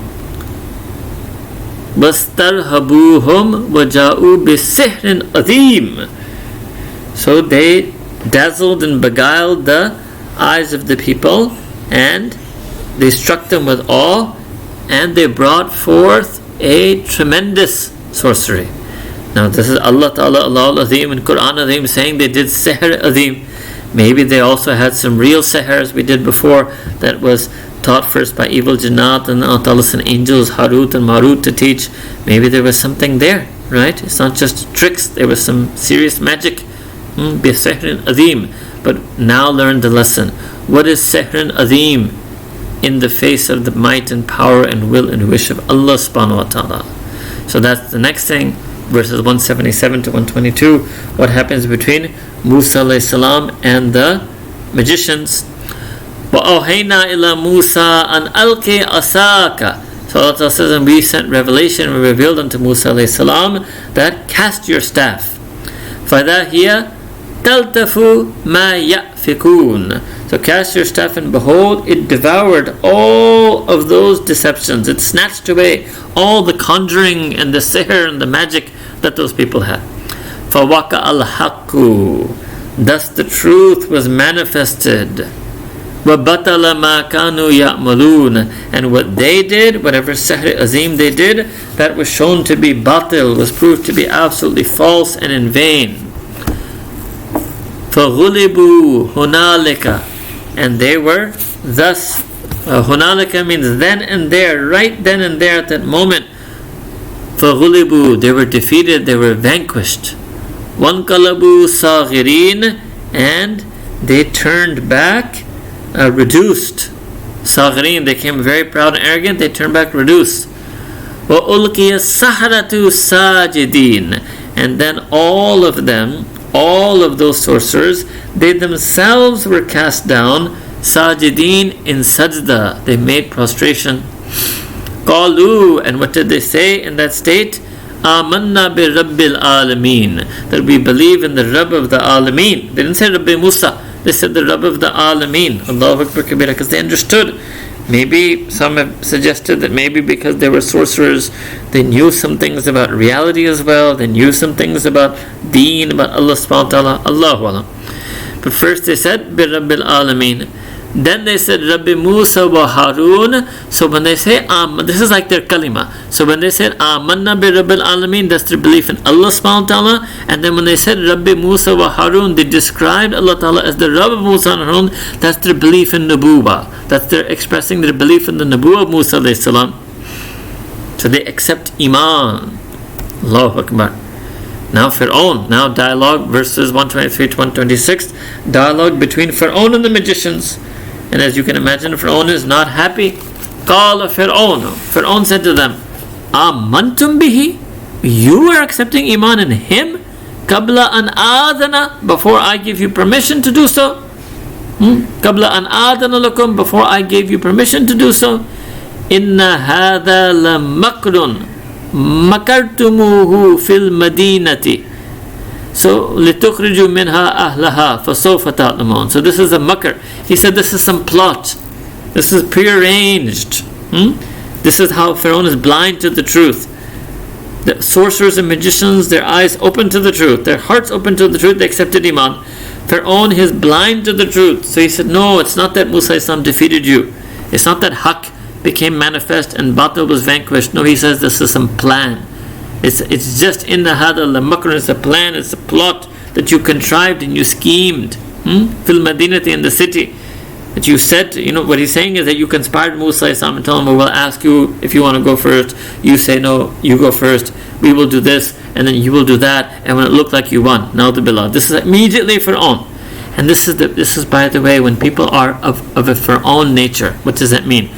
Listen to me very carefully. When people have Fir'aunic attributes, when they are high and mighty and haughty and proud and arrogant, they never accept the truth, even when the truth is completely evident in front of them. And they will always construct a false narrative, their own explanation, their own understanding of the truth, because they cannot accept the truth as truth. So this is an attribute of all people who have Pharaonic attributes and tendencies in them. Right? So here he says that this is something that you hatched up and you plotted and you planned in the city. Why? لِتُخْرِجُ مِنْهَا أَهْلَهَا, because you want to remove the inhabitants of the city from it. فَسَوْفَ تَعْلَمُونَ, soon you shall know. The Pharaoh threatening that soon you shall know who has the power and who really will control the city.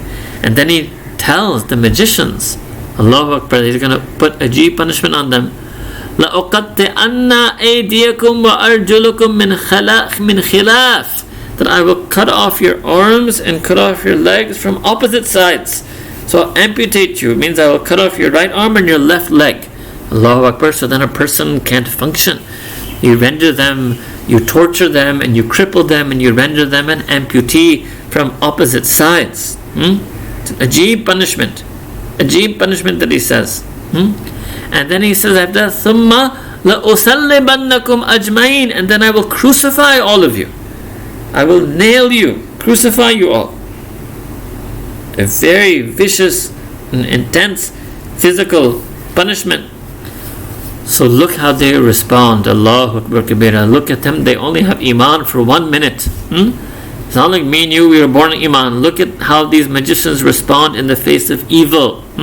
Me and you were born in Iman and we can't even handle the evil of society, and we give up and we leave Islamic dress and Islamic appearance and Islamic ways. Look at them. They face down, they stare down the evil of their time, the evil ruler of their time.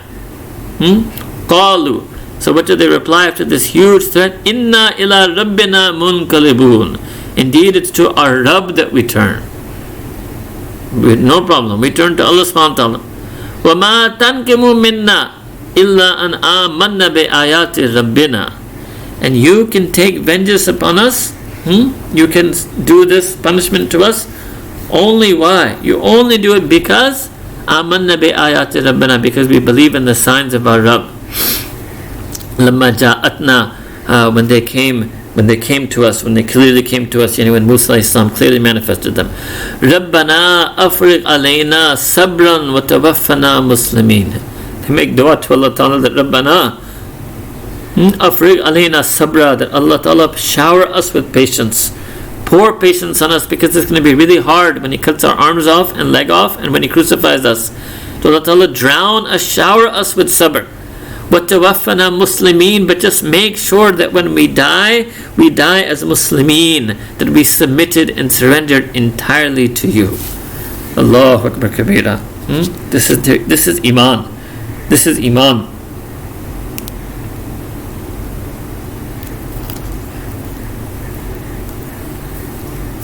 And this is what happened. That Fir'aun did this. He killed them.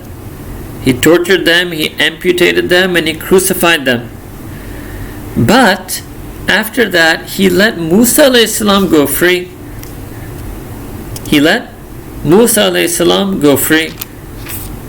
Alright, so when he let Musa alayhi salam go free, then his chieftains, so next verse, وَقَالَ الْمَلَأُ مِنْ قَوْمِ فِرْعَوْنَ, and the chieftains from the people of Fir'aun, they said, أَتَذَرُ مُوسَى وَقَوْمَهُ لِيُفْسِدُوا فِي الْأَرْضِ.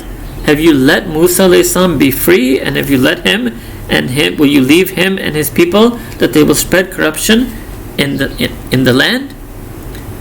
وَيَذَرَكَ وَآلِهَتَكَ, and they have left you, I mean that they don't believe you as a ruler, and they've left your gods. قَالَ, so Fir'aun, right? They what's it called? They agitated Fir'aun, right? They incited Fir'aun. So what does Fir'aun say? Fir'aun says, سَنُقَتِّلُ أَبْنَاءَهُمْ, we will kill all of their sons. We will kill all of their sons. وَنَسْتَحْيِي نِسَاءَهُمْ, and we will keep their women alive. وَإِنَّا فَوْقَهُمْ قَاهِرُونَ, and we will be dominant over them. We are dominant over them. Allahu Akbar. Look at the level of, and this is what happens, that evil rulers often surround themselves with evil advisors that incite them and agitate them to do further evil. To do further evil. Whereas, as you know, Allah Ta'ala is Al-Qahir and Al-Qahhar. But this is Fir'aun. He is deluded. He attributes the attributes of Allah Ta'ala to himself. So he says that we are Qahirun. He says that we are Qahirun. Okay, so now Musa alayhi salam and his people. So now Musa alayhi salam, he tells his people, Qala Musa. He must have gotten this news that this is what they've decided. So he tells his people, Qala Musa liqawmi, Musa alayhi salam tells his people, liqawmi ista'inu billahi wasbiru, that you should seek help from Allah Ta'ala and be patient. Innal arda lillahi yurithuha man yasha'u min ibadihi. Indeed, all of the earth and land belongs to Allah subhanahu wa ta'ala alone, and He bequeaths it and He gives it as inheritance to whomsoever of His servants that He wills. So this is a sign of something that's going to come in a few more verses ahead, inshallah. وَالْعَاقِبَةُ لِلْمُتَّقِينَ, and the good outcome will always belong to the people of taqwa, the people who fear and revere and are conscious of Allah subhanahu wa ta'ala. So now Fir'aun's people, they reply back to him, قَالُوا أُذِينَا مِنْ قَبْلِ, they said that we have been afflicted and persecuted min qabli, before antatiyana, before you came to us. Wa min ba'di ma jitana, and after you came to us. So they're upset, right? They're saying that we have been in trouble before you came and after you came. We were punished before being Bani Israel, and now you came, but we're still being persecuted again. So when they heard that Fir'aun had announced his punishment, they were worried and they were scared. So Musa alayhi salam, he replies to them, Qala, Musa alayhi salam, Asa rabbukum an yuhlika aduwakum. It is quite possible that perhaps your Rabb will destroy your enemies. وَيَسْتَخْلِفَكُمْ فِي الْأَرْضِ, and He will make you the Khalifa, the vice-regents, the successors on earth. فَيَنْظُرَ كَيْفَ تَعْمَلُونَ, so that He may, and then He will see and observe how it is that you will act. So this is all Musa alayhi salam foreshadowing what's going to come and what's going to be mentioned in the next few verses.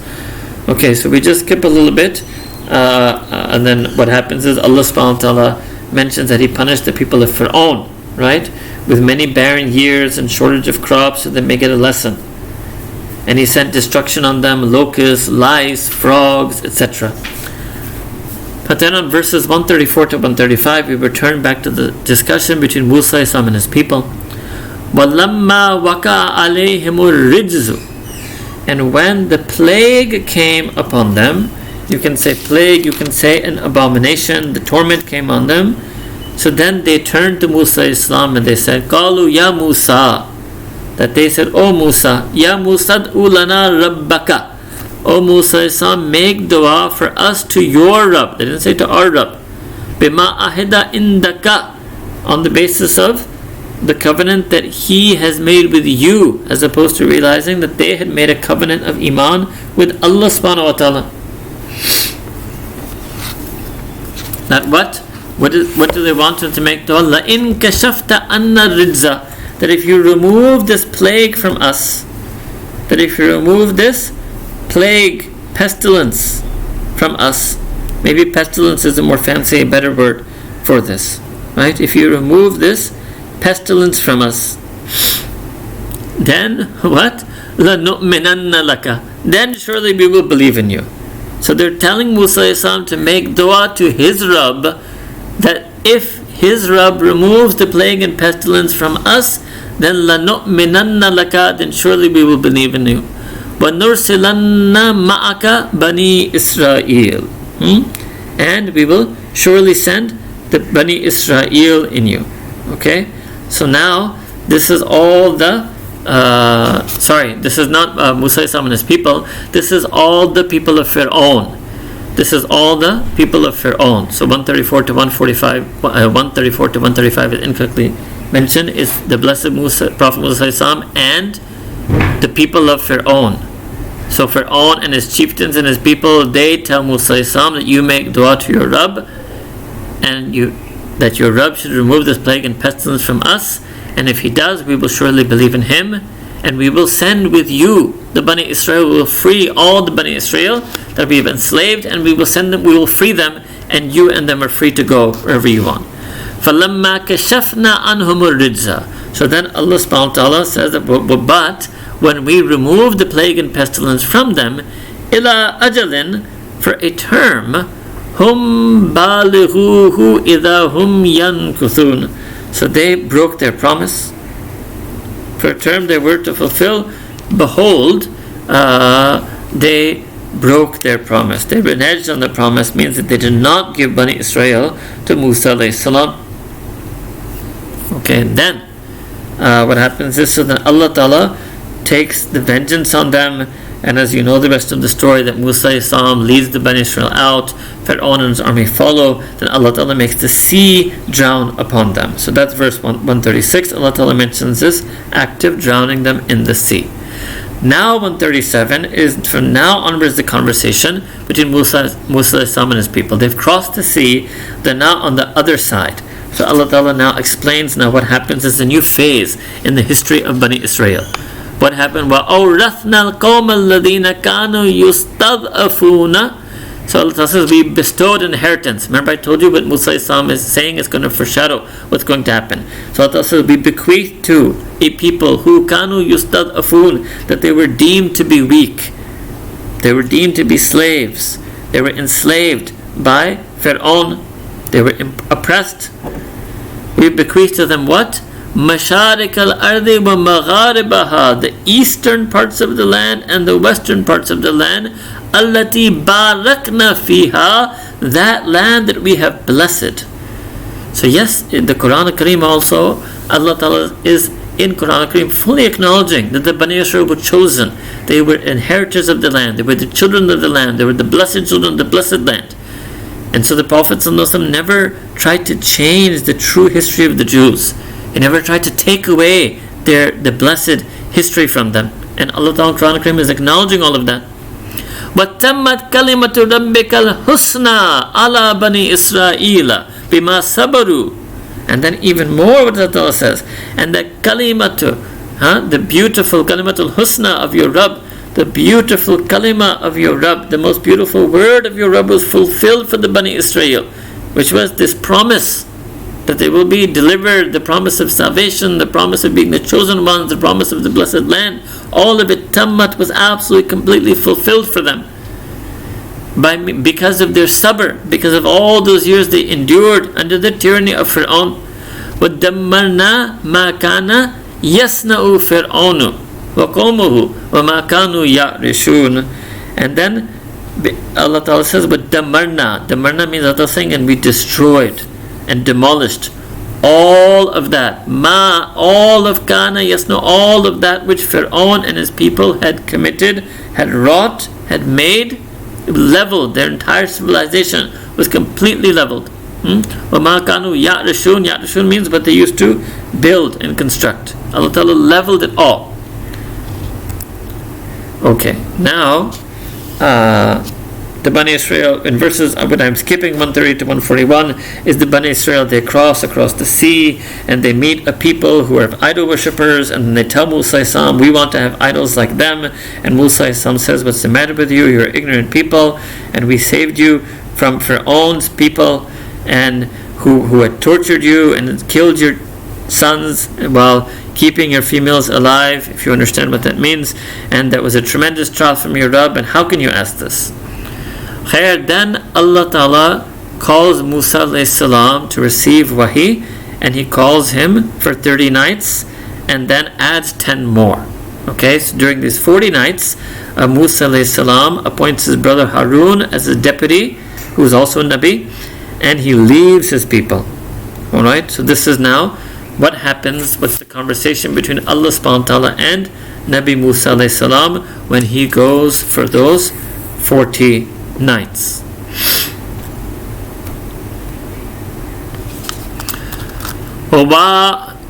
وَوَعَدْنَا مُوسَى 30 لَيْلَةً وَأَتْمَمْنَاهَا بِعَشْرٍ.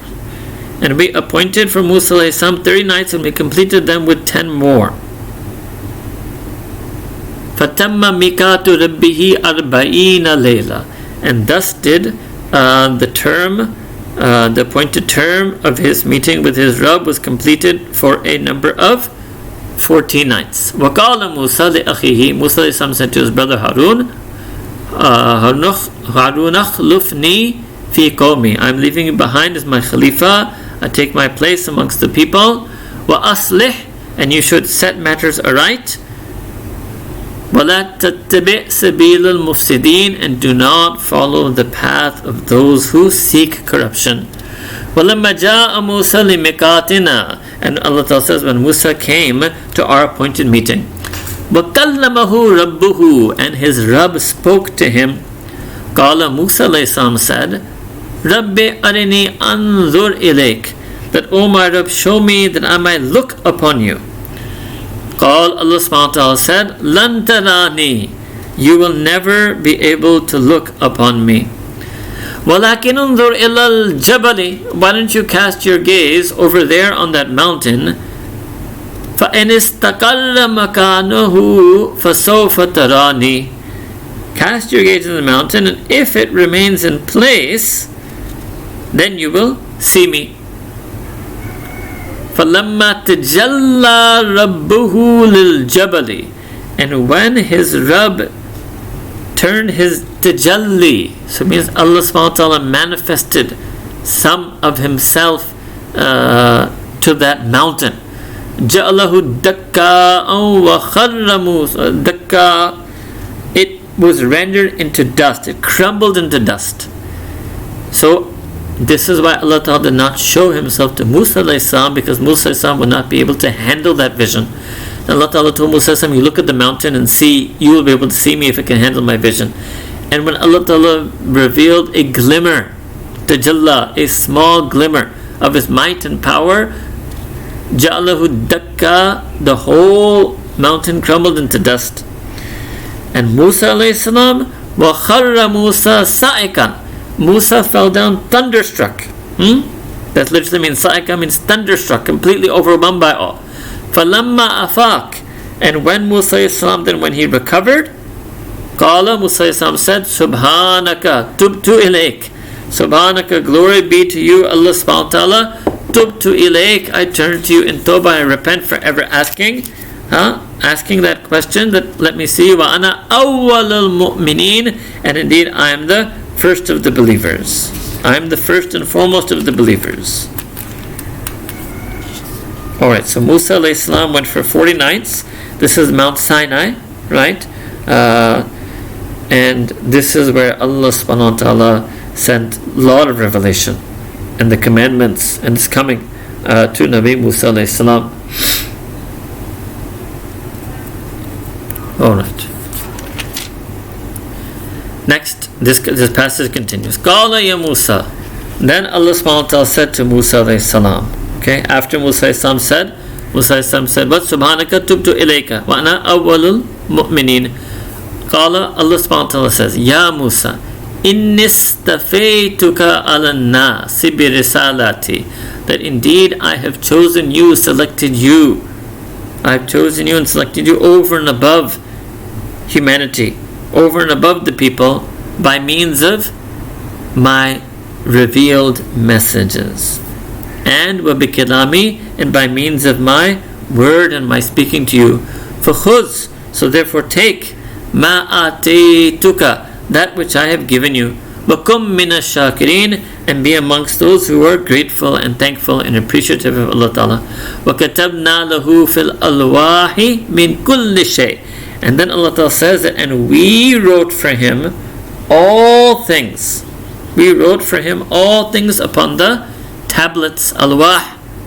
Maw'idatan, as an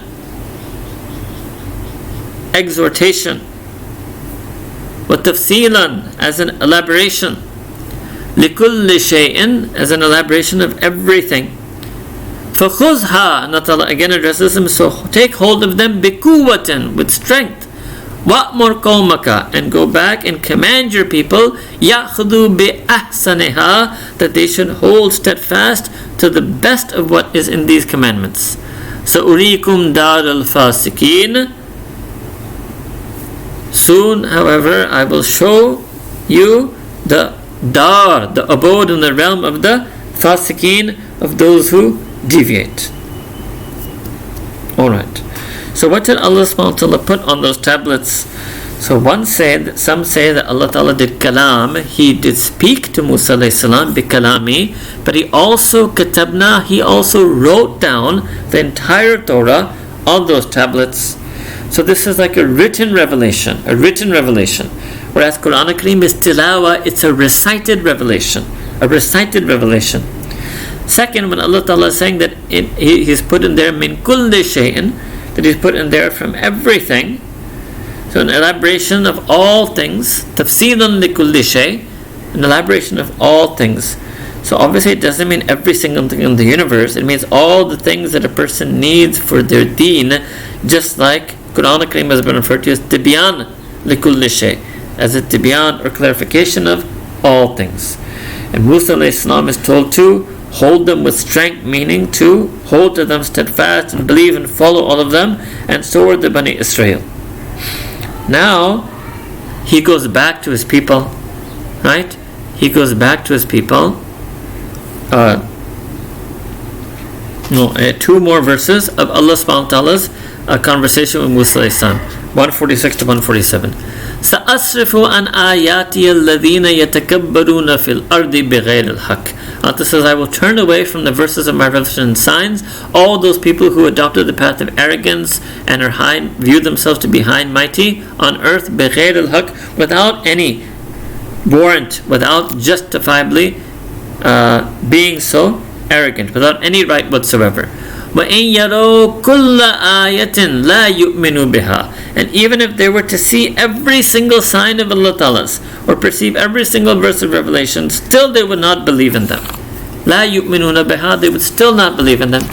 وَإِن يَرَوْا سَبِيلَ الرُّشْدِ, and even if they were to see the right way, the right path, لَا يَتَّخِذُوهُ سَبِيلًا, they would not take it as a path for themselves. They would not take it as a path for themselves. Who are those people? Again, these are the people يَتَكَبَّرُونَ فِي الْأَرْضِ, because of their takabbur. These are who? الَّذِينَ يَتَكَبَّرُونَ فِي الْأَرْضِ, because of their takabbur, because of their arrogance and pride, they cannot see the truth to be truth, and they cannot follow the right path, even if the right path was shown to them. وَيَرَوْا سَبِيلَ الْغَيِّ يَتَّخِذُوهُ سَبِيلًا.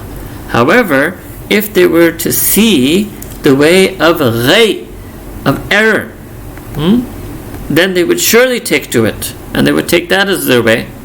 ذَلِكَ بِأَنَّهُمْ كَذَّبُوا بِآيَاتِنَا, and all of this is because they denied the revelations of Allah Ta'ala and His signs. وَكَانُوا عَنْهَا غَافِلِينَ, and they were heedless of them. وَالَّذِينَ كَذَّبُوا بِآيَاتِنَا, then Allah Ta'ala continues, and as far as those who deny our signs and verses of revelation, وَلِقَاءِ الْآخِرَةِ, and they deny the meeting of the hereafter, حَبِطَتْ أَعْمَالُهُمْ, all their deeds will come to nothing. All their deeds will come to nothing. So it's also important that even if a person does good deeds, they won't have any reward for that with Allah Ta'ala on the Day of Judgment if they deny the verses of revelation and the signs of Allah Ta'ala, and they denied that very meeting in Akhirah itself. هَلْ يُجْزَوْنَ إِلَّا مَا كَانُوا يَعْمَلُونَ, and will they be rewarded or will they be recompensed for anything other than what they were doing? And so if what they were doing was evil, there will be recompense, when the jaza for that will be punishment. Okay, so this was the verses describing the conversation between Allah subhanahu wa ta'ala and Musa alayhi salam. Verse 148 onwards, Musa alayhi salam returns. He goes back to his people, and now what is he going to find? What were they doing? This is the famous incident of his people worshipping the calf. وَاتَّخَذَ قَوْمُ مُوسَى مِنْ بَعْدِهِ مِنْ حُلِّيِّهِمْ. When Musa alayhi salam, after Musa alayhi salam had left, his people took an ijla, a calf. Allahu Akbar. Now just think, Allah Ta'ala saved them from Fir'aun. He's brought them across the Red Sea. They've seen the miracle of Allah Ta'ala. They've seen the miracle of their Prophet Musa alayhi salam, that the staff turned into serpent, that his hands turn into white light, that he strikes the staff and the seas part for him. They've seen all of these miracles, right? Then they cross the Red Sea, and then they see that Allah Ta'ala makes that Red Sea close and converge and drown, and He eliminates all of their enemies, Fir'aun and all of his army. They have seen all of this, and now Musa says, I'm going to get revelation from Allah Ta'ala. I'm leaving my Prophet Harun with you. And this is what they do when he leaves. So while he was away, min ba'dihi means while he was away, what did they do? They took a calf, min hullihim, from their ornaments, right? Jasadan lahu khuwarun, that they made it, they fashioned it into a body. You can say, like from the jewelry, they made a gold statue of a calf, right? Khuwarun, that they lowered to themselves. Alam yarau annahu la yukallimuhum, and did they not consider that this calf cannot speak to them? Wala yahdihim sabila, and it cannot guide them to a path. Ittakhuduhu, but still, ittakhuduhu, they took up the calf. Wakanu dhalimin, and they were of the wrongdoers. Walamma sukita fi aydihim, and then they wrung their hands, right? It means they realized what they had done was wrong. Wara'u annahum kad dhallu, and they realized and they saw and they became aware that indeed they had kad dhallu, they had gone astray.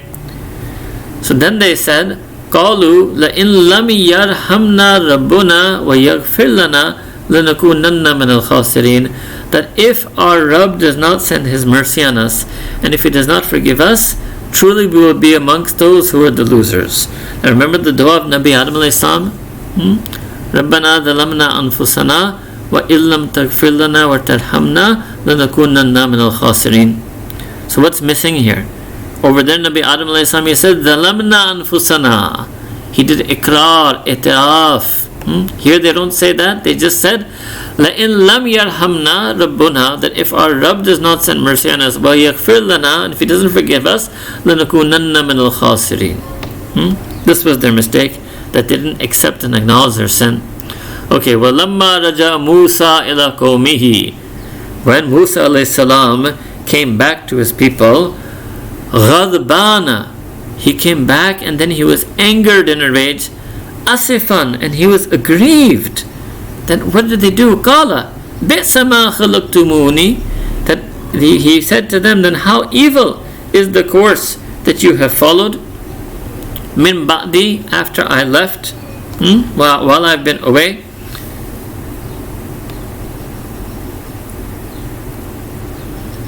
Ajiltum amra rabbikum, do you wish to hasten the command of your Rabb? Wa alqal alwah, and now Musa alayhi salam, he cast down, he was bringing back these alwah, tablets of revelation, he cast them down. Wa akhaza bi ra'si akhihi, and he grabbed the head of his brother Nabi Harun alayhi salam, yujurruhu ilay, and he pulled him towards himself. So then Harun alayhi salam qala, Harun alayhi salam, he said, Ibna Ummah. So he calls out that, oh son of my mother. So he's trying to soften up Musa alayhi salam, that we share the same mother.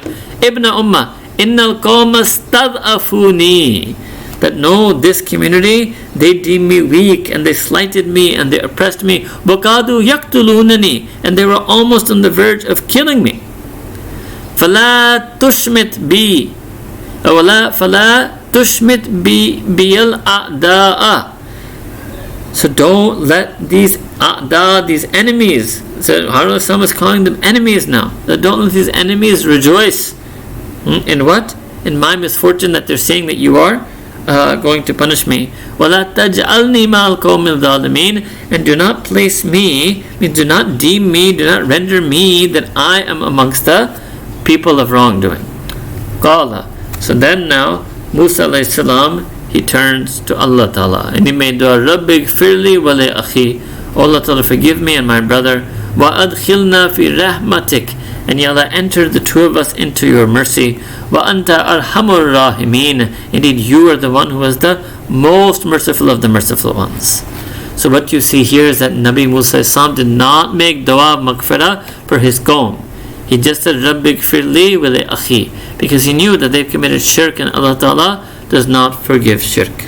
And here you have, Arhamar Rahimin, that a lot of us end our du'as with. This is Musa alayhi salam's marifat, that he referred to Allah Ta'ala in this way, Wa anta arhamur rahimin. Alright. So what happened afterwards? So we skipped verses 152, 153, 154.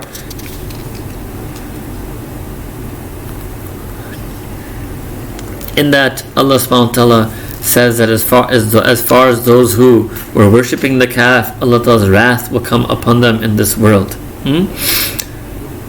And those who do wrong, and if they make tawbah and have iman, Allah Ta'ala will forgive them. Then when Musa alayhi salam, his anger abated, he picked up the alwa again. This is verse 154, in which there was guidance, hudan and rahmah from Allah for those who fear Allah subhanahu wa ta'ala. And then 155 we continue. وَاخْتَارَ مُوسَى قَوْمُهُ سَبْعِينَ رَجُلًا. He took 70 of his people to the limikatina, to the place where he had met Allah ta'ala, had the meeting with Allah ta'ala for receiving revelation.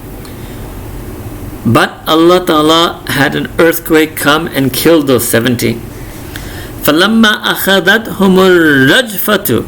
So when a earthquake overwhelmed those 70 and seized them, and then they died, so then Musa alayhi salam, he turned to Allah Ta'ala, Qala, and he said to Allah Ta'ala, Rabbi law shitta ahlaktahum min qablu.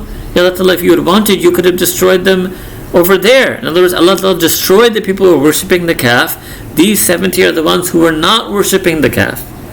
So Musa alayhi salam thought that Allah Ta'ala may be happy with these 70, so he took those 70 to that place where he received the revelation, the alwa, the tablets from Allah Ta'ala.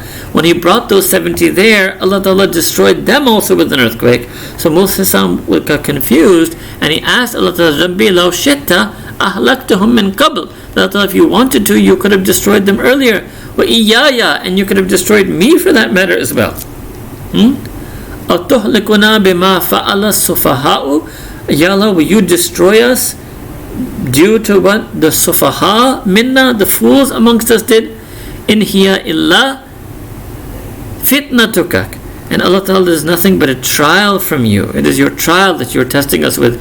تُذِلُّ بَهَا مَنْ تَشَاءُ. And you will disgrace and lead astray whomsoever you will. وَتَهْدِي مَنْ تَشَاءُ. And you will guide whomsoever you will. Anta waliyuna, Ya Allah, you are our wali, you are our protector. Faghfir lana warhamna, Ya Allah, forgive us and have mercy on us. Wa anta khairul ghafirin. So we have Arhamur Rahimin, and now Wa anta khairul ghafirin. Allah, you are the best of those who forgive. Waktub lana fi hadhihi dunya hasana wa fil akhirati inna hudna ilayk. Allah Ta'ala, please prescribe for us good for us in the life of this world and in the hereafter. Inna hudna ilayk, and indeed, truly we have turned towards you. So Nabi Musa makes this long dua. So now Allah Ta'ala replies, Qala. Allah subhanahu wa ta'ala replies to this dua. So in the earlier slide, I did part of verse 156, but I ended the slide where Musa's dua ends, and this slide is the rest of verse 156, which is the beginning of Allah Ta'ala's reply, and 157, which is the completion of Allah Ta'ala's reply. Qala, Allah subhanahu wa ta'ala said, Adhabi usibu bihi man asha'u, that indeed my punishment, usibu bihi, I will inflict that, man asha'u, on whomsoever I wish, wa rahmati wasi'at kulla shay, and my mercy encompasses all things. My mercy encompasses all things. فَسَأَكْتُبُهَا لِلَّذِينَ يَتَّقُونَ وَيُؤْتُونَ الزَّكَاةَ وَالَّذِينَ هُمْ بِآيَاتِنَا يُؤْمِنُونَ, and I will prescribe that mercy for those who have taqwa, for those who pay zakat, and for those who have iman in my signs and the verses of my revelation. And الَّذِينَ يَتَّبِعُونَ الرَّسُولَ النَّبِيَّ الْأُمِّيَّ الَّذِي يَجِدُونَهُ مَكْتُوبًا عِندَهُمْ فِي التَّوْرَاةِ وَالْإِنْجِيلِ. Allahu Akbar. This is Allah Ta'ala's, this is the mention, this is the proof in Quran Kareem that Sayyidina Rasulullah is mentioned in the original Torah and the original Injil, and all the people who received the Torah and received the Injil were commanded by Allah Ta'ala in the Torah and the Injil that they must follow Rasulullah sallallahu alaihi wasallam. So Allah Ta'ala's rahmah is wasiyat kulla shay, encompasses all things. Sa'aktubuha, and Allah Ta'ala is going to prescribe it for which people? Alladhina yattabi'una al-rasul al-nabiy al-ummiya, that those who will follow the Rasul, the Nabi, the Ummi Nabi, will follow the Messenger, who is the unlettered, illiterate Prophet. Which one? The ones who they find maktuban, written in with them in their Torah and their Injil. Who is he? Ya'muruhum bil ma'ruf. He will come and command them to do that which is known to be virtuous. Wa yanhahum anil munkar, and he will prohibit and forbid and prevent them from doing that which is known to be repudiated. وَيُحِلُّ لَهُمُ الطَّيِّبَاتِ, and he will render permissible and lawful halal for them all tayyibat. وَيُحَرِّمُ عَلَيْهِمُ الْخَبَائِثِ, and he will make forbidden and prohibited for them all impure things. وَيَضَعُ عَنْهُمْ إِسْرَهُمْ, and he will remove their burdens from them. وَالْأَغْلَالَ الَّتِي كَانَتْ عَلَيْهِمْ, and he will remove the chains that are around them, the chains of with the false belief. فَالَّذِينَ آمَنُوا بِهِ, and all of those who have iman in him, Nabi Kareem sallallahu alaihi wasallam. وَأَزَّرُوهُ, and honor him. وَنَصَرُوهُ, and help him. وَاتَّبَعُوا النُّورَ الَّذِي أُنزِلَ مَعَهُ, and they follow that nur and light which has been sent down with him. أُولَٰئِكَ هُمُ الْمُفْلِحُونَ, indeed those are the people who will succeed and who will prosper. So in this it's clear that Sayyidina Rasulullah has already been mentioned in the Torah and the Injil. And the reason why it's so important that Nabi Kareem is Ummi is that he has not studied the Torah and Injil remnants that the community has had and somehow fabricated Deen of Islam. No, he has never read those things, he can never write those things. Everything that he has is only and only from the revelation that Allah Ta'ala directly sends upon him. So what we learned then is that one of the things that the earliest Jewish scholars took out from the Torah and the earliest Christians took out from the Injil was this mention of the coming prophet. And again, why? Because that made it clear that they are not the last prophet in religion. They're not the last religion, and their prophet is not the last prophet, and they didn't want people to know that, so they hid that from them. But there must have been some members of the Jewish and Christian communities at the time of the Prophet Muhammad who still knew this, and hence they would have understood what Allah Ta'ala is saying in Surah Al-Araf verse 157. And then Allah Ta'ala also makes it clear to the Ahl Kitab at that time that what they're supposed to do is believe in the Prophet and they're supposed to honor him, and they're supposed to help him, and they're supposed to follow the nur with which he has been sent. So that nur means Quran al-Kareem, but the nur can also mean the nur of his sunnah. And so then imagine how much me and you as mu'mineen should honor the sunnah of Nabi Kareem sallallahu alaihi wasallam, that we should help his mission by becoming people of dawah, and then we should follow Quran al-Kareem and the sunnah and the nur that was sent with Nabi Kareem sallallahu alaihi wasallam. So after this, then Allah Ta'ala tells the Prophet ﷺ, now you say it. Allah Ta'ala said it. Now you say it. Kul, proclaim to them, Ya ayyuhan nasu, that O people, Inni Rasulullahi alaykum jami'a, that indeed I am the messenger of Allah Ta'ala sent to you, for you, jami'an, all of you. Alladhi lahu mulku samawati wal ard. I am the Rasul of that Allah Ta'ala, that being to whom belongs the dominion and sovereignty of all the samawat and the ard. La ilaha illahu, the one and only God. Yuhyi wa yumit, he brings to life and causes to die. Fa'aminu billahi wa rasulihi nabiyyil ummiyi. And therefore all of you, who ayyuhan nas, all of you ayyuhan nas, aminu, all of you should believe billahi, and Allah subhanahu wa ta'ala, wa rasulihi, and his prophet, his messenger, singular, means the Prophet Muhammad sallallahu alaihi wasallam. Which prophet and which messenger? An-Nabi al-Ummi, the unlettered prophet. Alladhi yu'minu billahi, he, which prophet? The prophet who himself believes in Allah subhanahu wa ta'ala, wa kalimatihi, and all of the words and teachings and scripture revelations of Allah subhanahu wa ta'ala.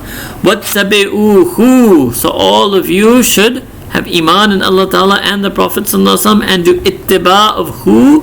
Ittiba of him, ittiba of the Prophet Muhammad sallallahu alaihi wasallam, la'allakum tahtadun, so that you may be rightly guided and follow true guidance.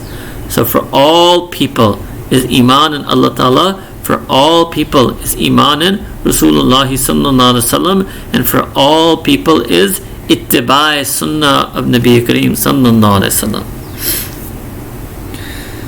Then, as an interlude, verse 159 is a verse that Allah subhanahu wa ta'ala has placed here.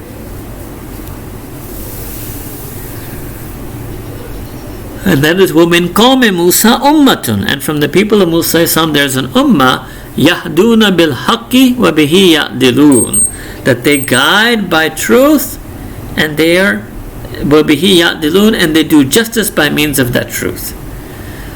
So this was a call that Allah Ta'ala was giving to the true Jews, the true followers of Musa Islam, that they should accept this call to Iman.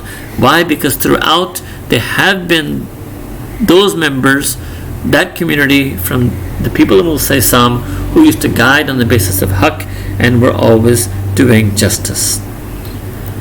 Then Allah Ta'ala mentions, we did this twice, sorry.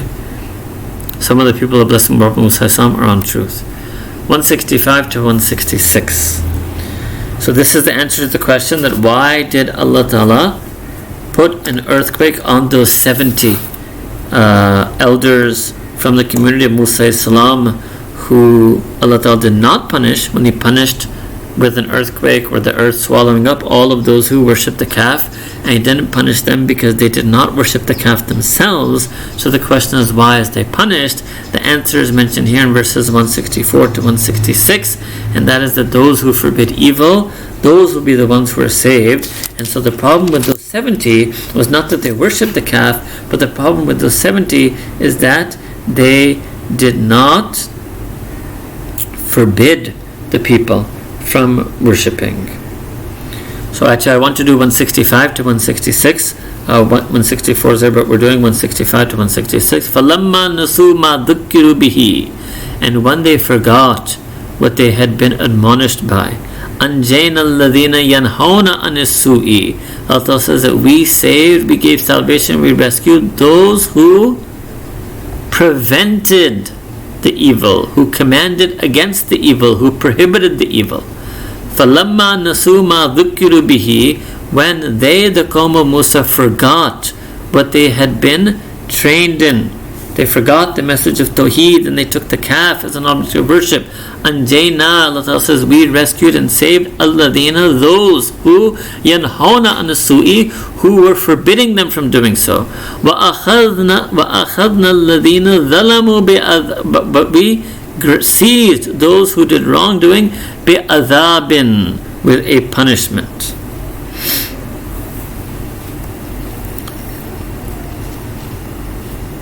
بِعَذَابٍ بَئِيسٍ, with a dreadful punishment, بِمَا كَانُوا يَفْسُقُونَ, due to their open rebellion, open disobedience, open iniquity, due to their fisk. فَلَمَّا أَتَوْا أَمَّا نُهُوا عَنْهُ, and then when they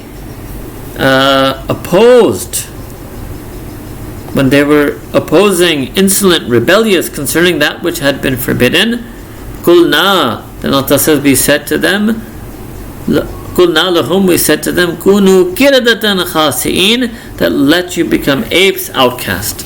So we've done this before also, that Allah Ta'ala transfigured them into apes, so that they were no longer humans. And it may be that their skeletons and fossils are what people dig up today and mistakenly think that humans evolved from apes. Alright. Verse 168 to 170, Allah Ta'ala mentions divisions within the people of Bani Israel, and then generations who succeed one another within the Bani Israel. So 168, وَكَتَعْنَاهُمْ فِي الْأَرْضِ أُمَمًا مِنْهُمْ الصَّالِحُونَ وَمِنْهُمْ دُونَ ذَلِكَ. Allah says, and we divided them into communities on earth, right? So this is what in the Jewish tradition they call their diaspora, that in the Jewish community scattered throughout the earth after having been given by Allah Ta'ala the blessed land. And Allah Ta'ala Himself is saying, minhum as-salihun, and some of them are righteous, virtuous people. Wa minhum duna dhalik, and some of them are other than salih, ghair salih.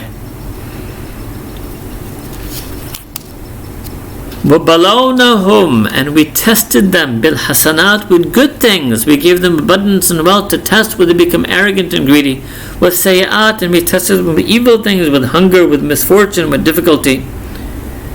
لَعَلَّهُمْ يَرْجِعُونَ, so hopefully that they would return to Allah subhanahu wa ta'ala. فَخَلَفَ مِن بَعْدِهِمْ خَلْفٌ, and then many generations succeeded them afterwards. وَرِثُوا الْكِتَابَ, and they inherited the scripture of the Torah. يَأْخُذُونَ أَرَضَ هَذَا الْأَدْنَى, and they grasp the details. Adna means of this world. وَيَقُولُونَ سَيُغْفَرُ لَنَا, and they say that it will be forgiven to us. سَيُغْفَرُ لَنَا, that it will be forgiven to us. وَإِنْ يَأْتِهِمْ أَرَضٌ مِثْلُهُ, and if it comes to them something similar to this, if something comes to them similar to يَأْخُذُوهُ, then they will grasp it. أَلَمْ يُؤْخَذْ عَلَيْهِمْ مِيثَاقُ الْكِتَابِ, so Allah Ta'ala says that did they not take and grasp and commit themselves to the covenant, the mithaq of al-kitab, of the scripture that was revealed to them? Allah yaqulu ala Allahi illa al-haq, that they would not declare regarding Allah Ta'ala anything other than that which is true. وَدَرَسُوا مَا فِيهِ, and they study all that is contained in their scripture. وَالدَّارُ الْآخِرَةُ خَيْرٌ لِلَّذِينَ يَتَّقُونَ, and the abode of the akhirah hereafter is much, much better for those who have taqwa. أَفَلَا تَعْقِلُونَ, do they not have sense? Do they not understand? Okay, so what does Allah subhanahu wa ta'ala mean here by this part, the yatim aladun mithluhu, right? So the aladun mithluhu is that some understanding or desire of worldly, fleety things. And so apparently the Jews were given this understanding of, let's say, material matters, and they were inclined towards that, and they kept inclining towards that, such that Allah Ta'ala then asked them, Alam yu'khad alayhim mithaqul kitabi, that did we not take from them a covenant and a pledge in their scripture revelation. Then the last is verse 170, وَالَّذِينَ يُمَسِّكُونَ بِالْكِتَابِ. And as far as those who, yes, they cling steadfast to the scriptural revelation, وَأَقَامُوا الصَّلَاةَ, and they regularly establish their salah, إِنَّا لَا نُضِيءُ أَجْرَ الْمُصْلِحِينَ. Allah says, indeed, we will not waste and we will not neglect any of the righteous deeds of those who are muslihin, who work righteousness. In verse 172, Allah Ta'ala is mentioning an incident that when after Allah subhanahu wa ta'ala created Nabi Adam alayhi salam, then Allah subhanahu wa ta'ala this is like the history of humanity. Now this is going to come elsewhere when Allah Ta'ala has mentioned Alastu rabbikum qalu bala, that Allah Ta'ala asks, am I not your Rabb? And all of the humans, they said yes. So this is that verse where all of humanity will affirm that Allah subhanahu wa ta'ala is their Rabb. Allah subhanahu wa ta'ala is their Rabb. So this is sometimes in fancy English, it's called the primordial covenant or pact between humanity and Allah subhanahu wa ta'ala, where the ruh of every human being attests to the fact that Allah subhanahu wa ta'ala is our Rabb. Allah subhanahu wa ta'ala is our Rabb. Now it comes in some hadith that Allah subhanahu wa ta'ala took out all the progeny and offspring of Adam alayhi salam there in his presence. So وَإِذْ أَخَذَ رَبُّكَ مِنْ بَنِي آدَمَ مِنْ ظُهُورِهِمْ ذُرِّيَّتَهُم.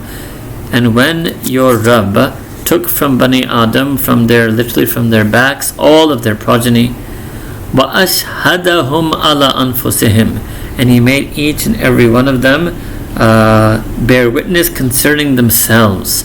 Each one testified against themselves when Allah Ta'ala asked them a question, Alastu bi rabbikum, am I not your Rabb?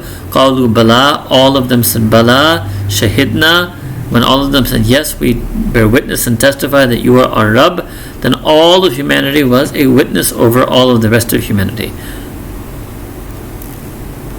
أن تقولوا يوم القيامة إنا كنا عن هذا غافلين. And Allah Ta'ala says that we took this covenant from you so that you bear witness, lest you say on the day of judgment that إنا كنا عن هذا غافلين, that no, regarding this we were heedless. So no, every human being knows about Allah Ta'ala and knows that Allah Ta'ala is our Rabb. And this is sometimes also called Yawm Alast, the day in which Allah Ta'ala asks this question, Alastu bi rabbikum. And this is the fitrah that every human being has, that our ruh was asked this question by Allah Ta'ala, and our ruh attested that yes, Allah Ta'ala, you are our Rabb. That means to know, to believe in Allah Ta'ala and to know Allah Ta'ala is part of our embedded humanity.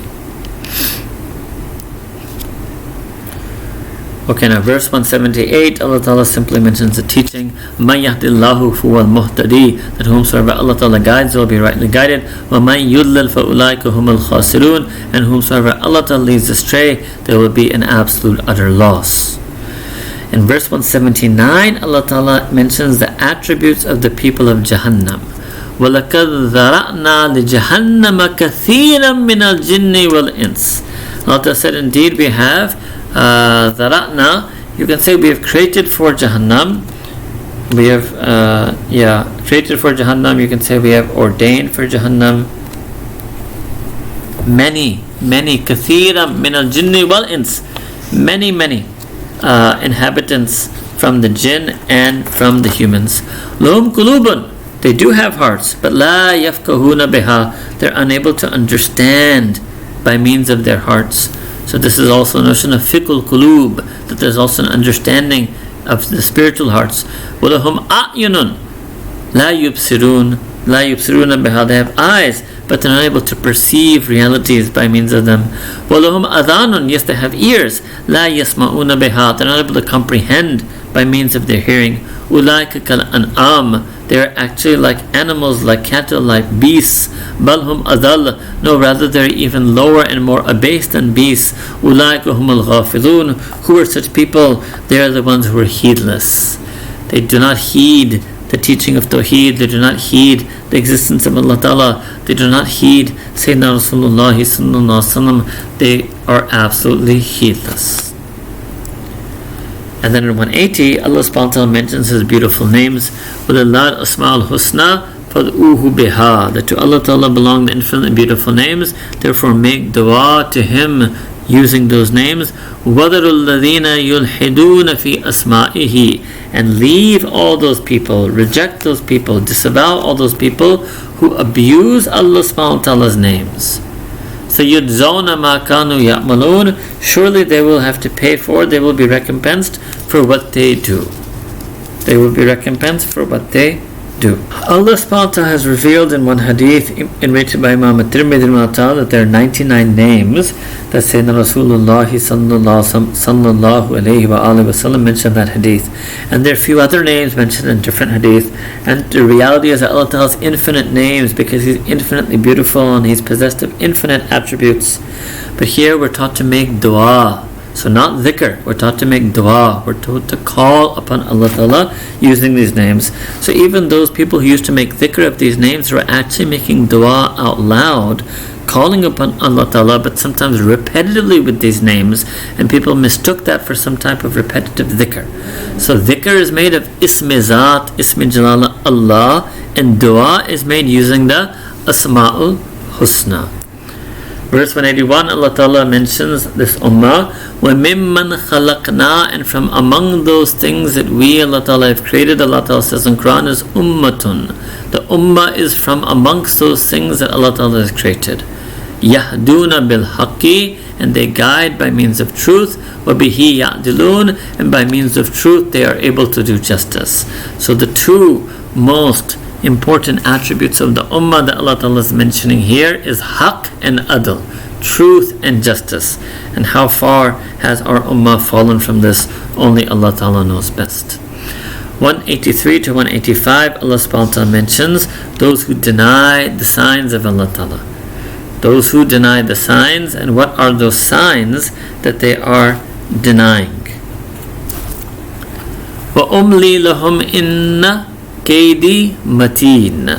So before this, Allah Ta'ala in verse 181 and 182, Allah Ta'ala was mentioning in verse 182 that those who deny the signs of Allah Ta'ala, Allah Ta'ala will bring them to destruction without their even knowing. وَأُمْلِي لَهُمْ. However, Allah Ta'ala says that I extend their lives, I give them muhla. Inna kaidi mateen. Allah Ta'ala says, indeed my kaid, my strategy if you will, is mateen, is extremely powerful.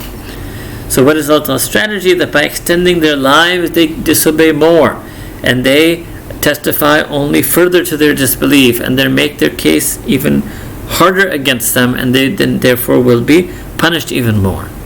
أَوَلَمْ يَتَفَكَّرُوا مَا بِصَاحِبِهِمْ مِنْ جِنَّةٍ. And listen, that don't they reflect that مَا بِصَاحِبٍ, that their sahib, their companion, is not min jinnah. Their sahib means Nabi Kareem sallallahu alaihi wasallam is not from those who are, he's not possessed. He's not possessed. There's no madness. He's not possessed by madness. This is one of the accusations that Na'udhu Billah, Nabi Kareem sallallahu alaihi wasallam was possessed by insanity, and that's why he would recite these. No. In huwa illa nadhirun mubin. He is nothing other than a clear warner. So that's the first sign they reject. Second, أَوَلَمْ يَنْظُرُوا فِي مَلَكُوتِ السَّمَوَاتِ وَالْأَرْضِ. That have they not observed in the malakut, means in Allah Ta'ala's governing, and Allah Ta'ala's governance of the samawat and the ard. In other words, that everything goes perfectly as if it's obeying the orders of a malik. وَمَا خَلَقَ اللَّهُ مِنْ شَيْءٍ. And all that which Allah subhanahu wa ta'ala has created. And don't they also reflect on what? وَأَنْ أَسَىٰ أَنْ يَكُونَ قَدْ اقْتَرَبَ أَجَلُهُمْ. That their term indeed may have even drawn near. قَدْ اقْتَرَبَ أَجَلُهُمْ فَبِأَيِّ حَدِيثٍ بَعْدَهُ يُؤْمِنُونَ. And then what will they believe in? What discourse will they believe after this? What is there after Quran al-Kareem has been revealed for them to believe in? So these are all the things that those who deny are denying. Then in verses 187 to 188, Allah subhanahu wa ta'ala mentions the knowledge of the blessed Nabi Kareem sallallahu alaihi wasallam. What does he know? How does he know? What does he not know? يَسْأَلُونَكَ عَنِ السَّاعَةِ. They ask you, beloved Messenger sallallahu alaihi wasallam, about the hour, the time, the end of time. أَيَّانَ مُرْسَاهَا. That when will it set? When is it set? When will it set in?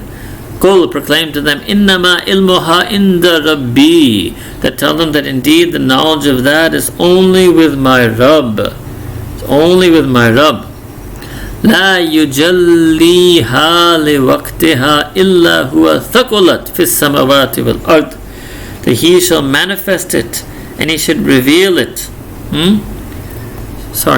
إنما علمها عند ربي لا يجليها لوقتها إلا هو. That the knowledge of that is only with my Rabb, and he will not manifest it at its time. No, none will manifest and reveal its time except for him. ثقلت في السماوات والأرض. But it will weigh heavily on the heavens and the earth. لا تأتيكم إلا بغدة. And it shall not come upon you except suddenly. يسألونك كأنك حفي عنها. They question you as if you knew it well. Qul, proclaim to them, Nabi Kareem sallallahu alaihi wasallam, إنما علمها عند الله. That the knowledge of it is only with Allah subhanahu wa ta'ala. ولكن أكثر الناس لا يعلمون. However, the vast majority of people do not know. قل لا أملك لنفسي نفعا. Proclaim to them, Nabi Kareem sallallahu alaihi wasallam. Again, this is the tarbiyah of Allah Ta'ala explaining what Prophet it is. لا أملك لنفسي نفعا. That I have no power over what may benefit me, ولا ضرًا, or what will harm me, إلا ما شاء الله, except that which Allah subhanahu wa ta'ala wishes. In other words, the Prophet Muhammad sallallahu alaihi wasallam is saying that nothing can benefit me and nothing can harm me except as Allah Ta'ala wishes it to benefit or harm me. وَلَوْ كُنْتُ أَعْلَمُ الْغَيْبَ. And the Prophet, were I to know the unseen, which means he does not know the unseen. Were I to know the unseen, لَاسْتَكْثَرْتُ مِنَ الْخَيْرِ. I would have acquired much good. I would have, if I knew the unseen, I would have made a lot. وَمَا مَسَّنِيَ السُّوءُ. And no evil would have touched me. If I knew the unseen, I would have made much good and no evil would have ever touched me. But the reality is, إِنْ أَنَا إِلَّا نَذِيرٌ وَبَشِيرٌ. That Nabi Kareem sallallahu alaihi wasallam said that indeed I am nothing other than a warner and a bearer of glad tidings, لِقَوْمٍ يُؤْمِنُونَ, to a community who believes. In verse 189, Allah Ta'ala mentions the natural family life and natural procreation and natural pregnancy.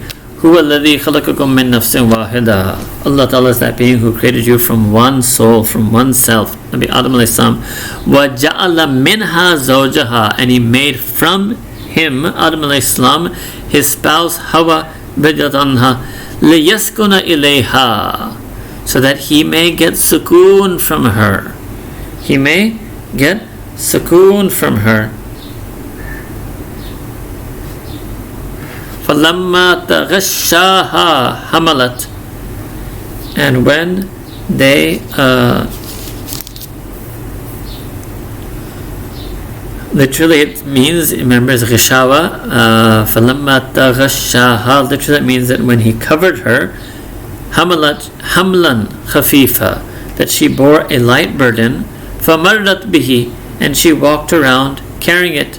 فَلَمَّا أَثْقَلَتْ, but when she grew heavy, دَعَوَ اللَّهَ رَبَّهُمَا, then they called upon Allah, رَبَّهُمَا, the Rabb of the two of them. لَإِنْ آتَيْتَنَا صَالِحًا لَنَكُونَنَّ مِنَ الشَّاكِرِينَ, that if you give us a Salih, a virtuous, pious, upright child, surely we will be amongst the Shakirin, we will be amongst the grateful. And Salih also means a physically healthy child. Verse 193, Allah Ta'ala describes people who refuse to be guided. وَإِن تَدْعُوهُمْ إِلَى الْهُدَى لَا يَتَّبِعُوكُمْ سَوَاءٌ عَلَيْكُمْ أَدَعَوْتُمُوهُمْ أَمْ أَنْتُمْ صَامِتُونَ. If you were to call them, invite them to guidance, they would not follow you, irrespective of whether you called them or you remained silent. It would make no difference for them whatsoever. May Allah protect us from ever being amongst some such people. And we should also realize that there will always be some people like that still. Verse 196, Allah mentions a beautiful thing. Inna waliyallahu alladhi nazzala al-kitaba wa huwa yatawalla as-salihin. That the Prophet ﷺ is indeed my wali, as Allah Ta'ala, the one who revealed and sent down the scriptural revelation, the book, and وَهُوَ يَتَوَلَّى الصَّالِحِينَ, and Allah subhanahu wa ta'ala protects and befriends the Salihin, those who do virtuous and righteous deeds, and those who are just.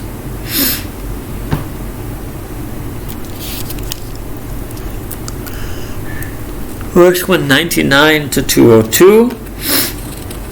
Good character in conflict with shaitan. In other words, what is good character that Allah Ta'ala wants us to have, and what is character that shaitan wants us to have? خُذِ الْأَفْوَى. So Allah Ta'ala says that you should take to pardoning. You should take to forgiveness and pardoning. You should grab it. This should be your attribute. وَأْمُرْ بِالْعُرْفِ. And you should enjoy that which is right and which is noble, which is known to be fair. وَأَعْرِضْ عَنِ الْجَاهِلِينَ. And you should turn away from the ignorant. وَإِمَّا يَنزَغَنَّكَ مِنَ الشَّيْطَانِ نَزْغٌ. And if shaitan should afflict you with a temptation, should a temptation from shaitan tempt you, alright? Should a suggested temptation from shaitan tempt you, فَاسْتَئِذْ بِاللَّهِ. Seek refuge in Allah subhanahu wa ta'ala. This is why it's a teaching that whenever we feel that shaitan is trying to attack us, we say, أَعُوذُ بِاللَّهِ مِنَ الشَّيْطَانِ الرَّجِيمِ. إِنَّهُ سَمِيعٌ عَلِيمٌ. Indeed, He, Allah Ta'ala, is all hearing, all knowing. He will hear you seeking refuge from Him, and He knows what shaitan is trying to do to you, so He can't easily protect you from him. إِنَّ الَّذِينَ اتَّقَوْا إِذَا مَسَّهُمْ طَائِفٌ مِنَ الشَّيْطَانِ تَذَكَّرُوا. That indeed those who are truly revere Allah Ta'ala and fear Allah Ta'ala and truly have taqwa, whenever they are touched, literally touched by a group from shaitan, what do? They immediately remember Allah subhanahu wa ta'ala. Tadakkaru. They immediately remember Allah subhanahu wa ta'ala. وَإِذَا هُمْ مُبْصِرُونَ. They remember Allah subhanahu wa ta'ala, and then behold, they see. فَإِذَا هُمْ مُبْصِرُونَ. Then as soon as they do that tadakkurun, they're able to perceive what? That it is shaitan who is afflicting us. They're able to perceive that. وَإِخْوَانُهُمْ يَمُدُّونَهُمْ فِي الْغَيِّ ثُمَّ لَا يُقْصِرُونَ. And as far as their brethren, they draw them even further into error. And then they ثُمَّ لَا يُقْصِرُونَ. And then they don't even stop. Unceasing at that.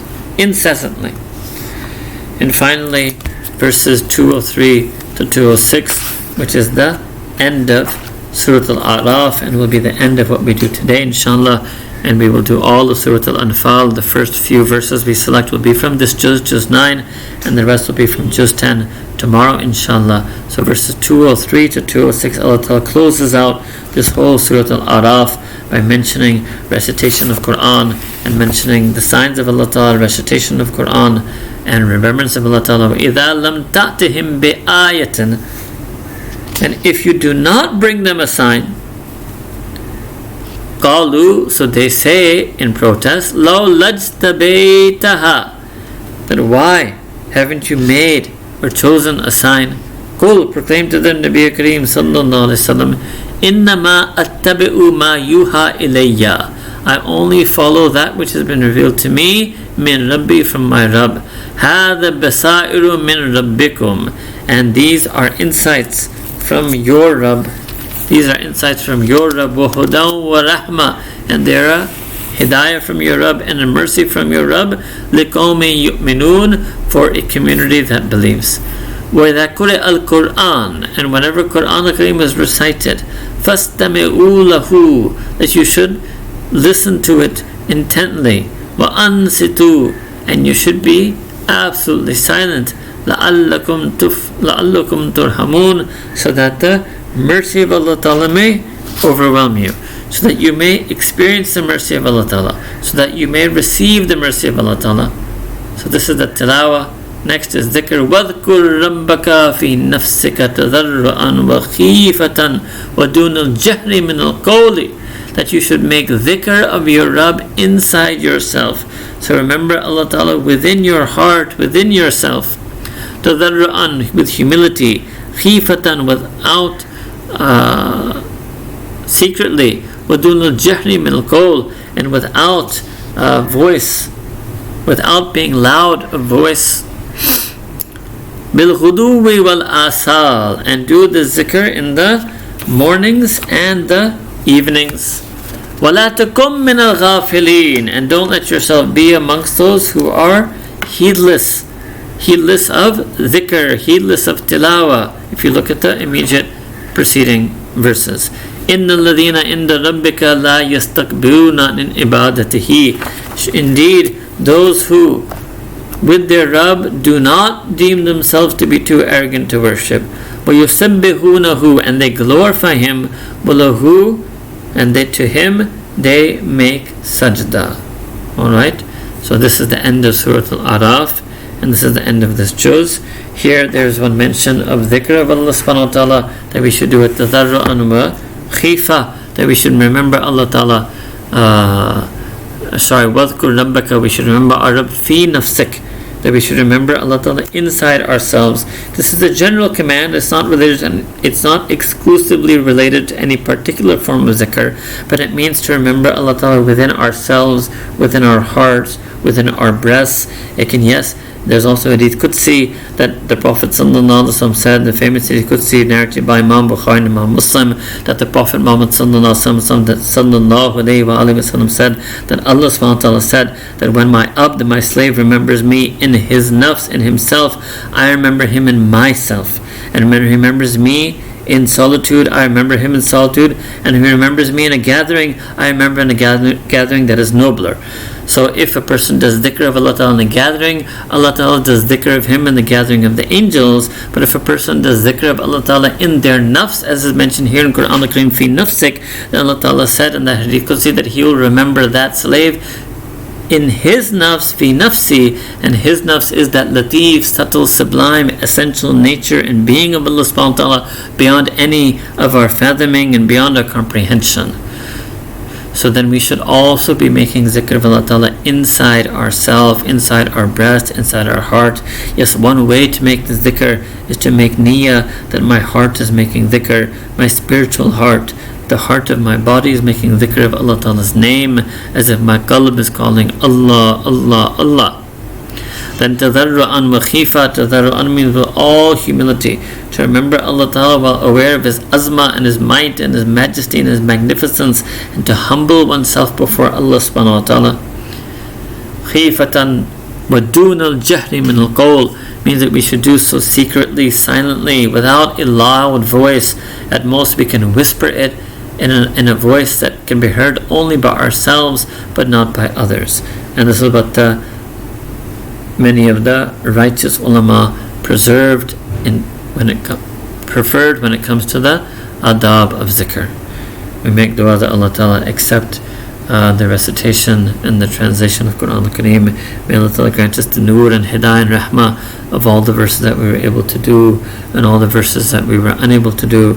And we ask Allah Ta'ala grant us Qubuliyah in this month of Ramadan. Wa akhiru da'wana an alhamdulillahi rabbil alameen.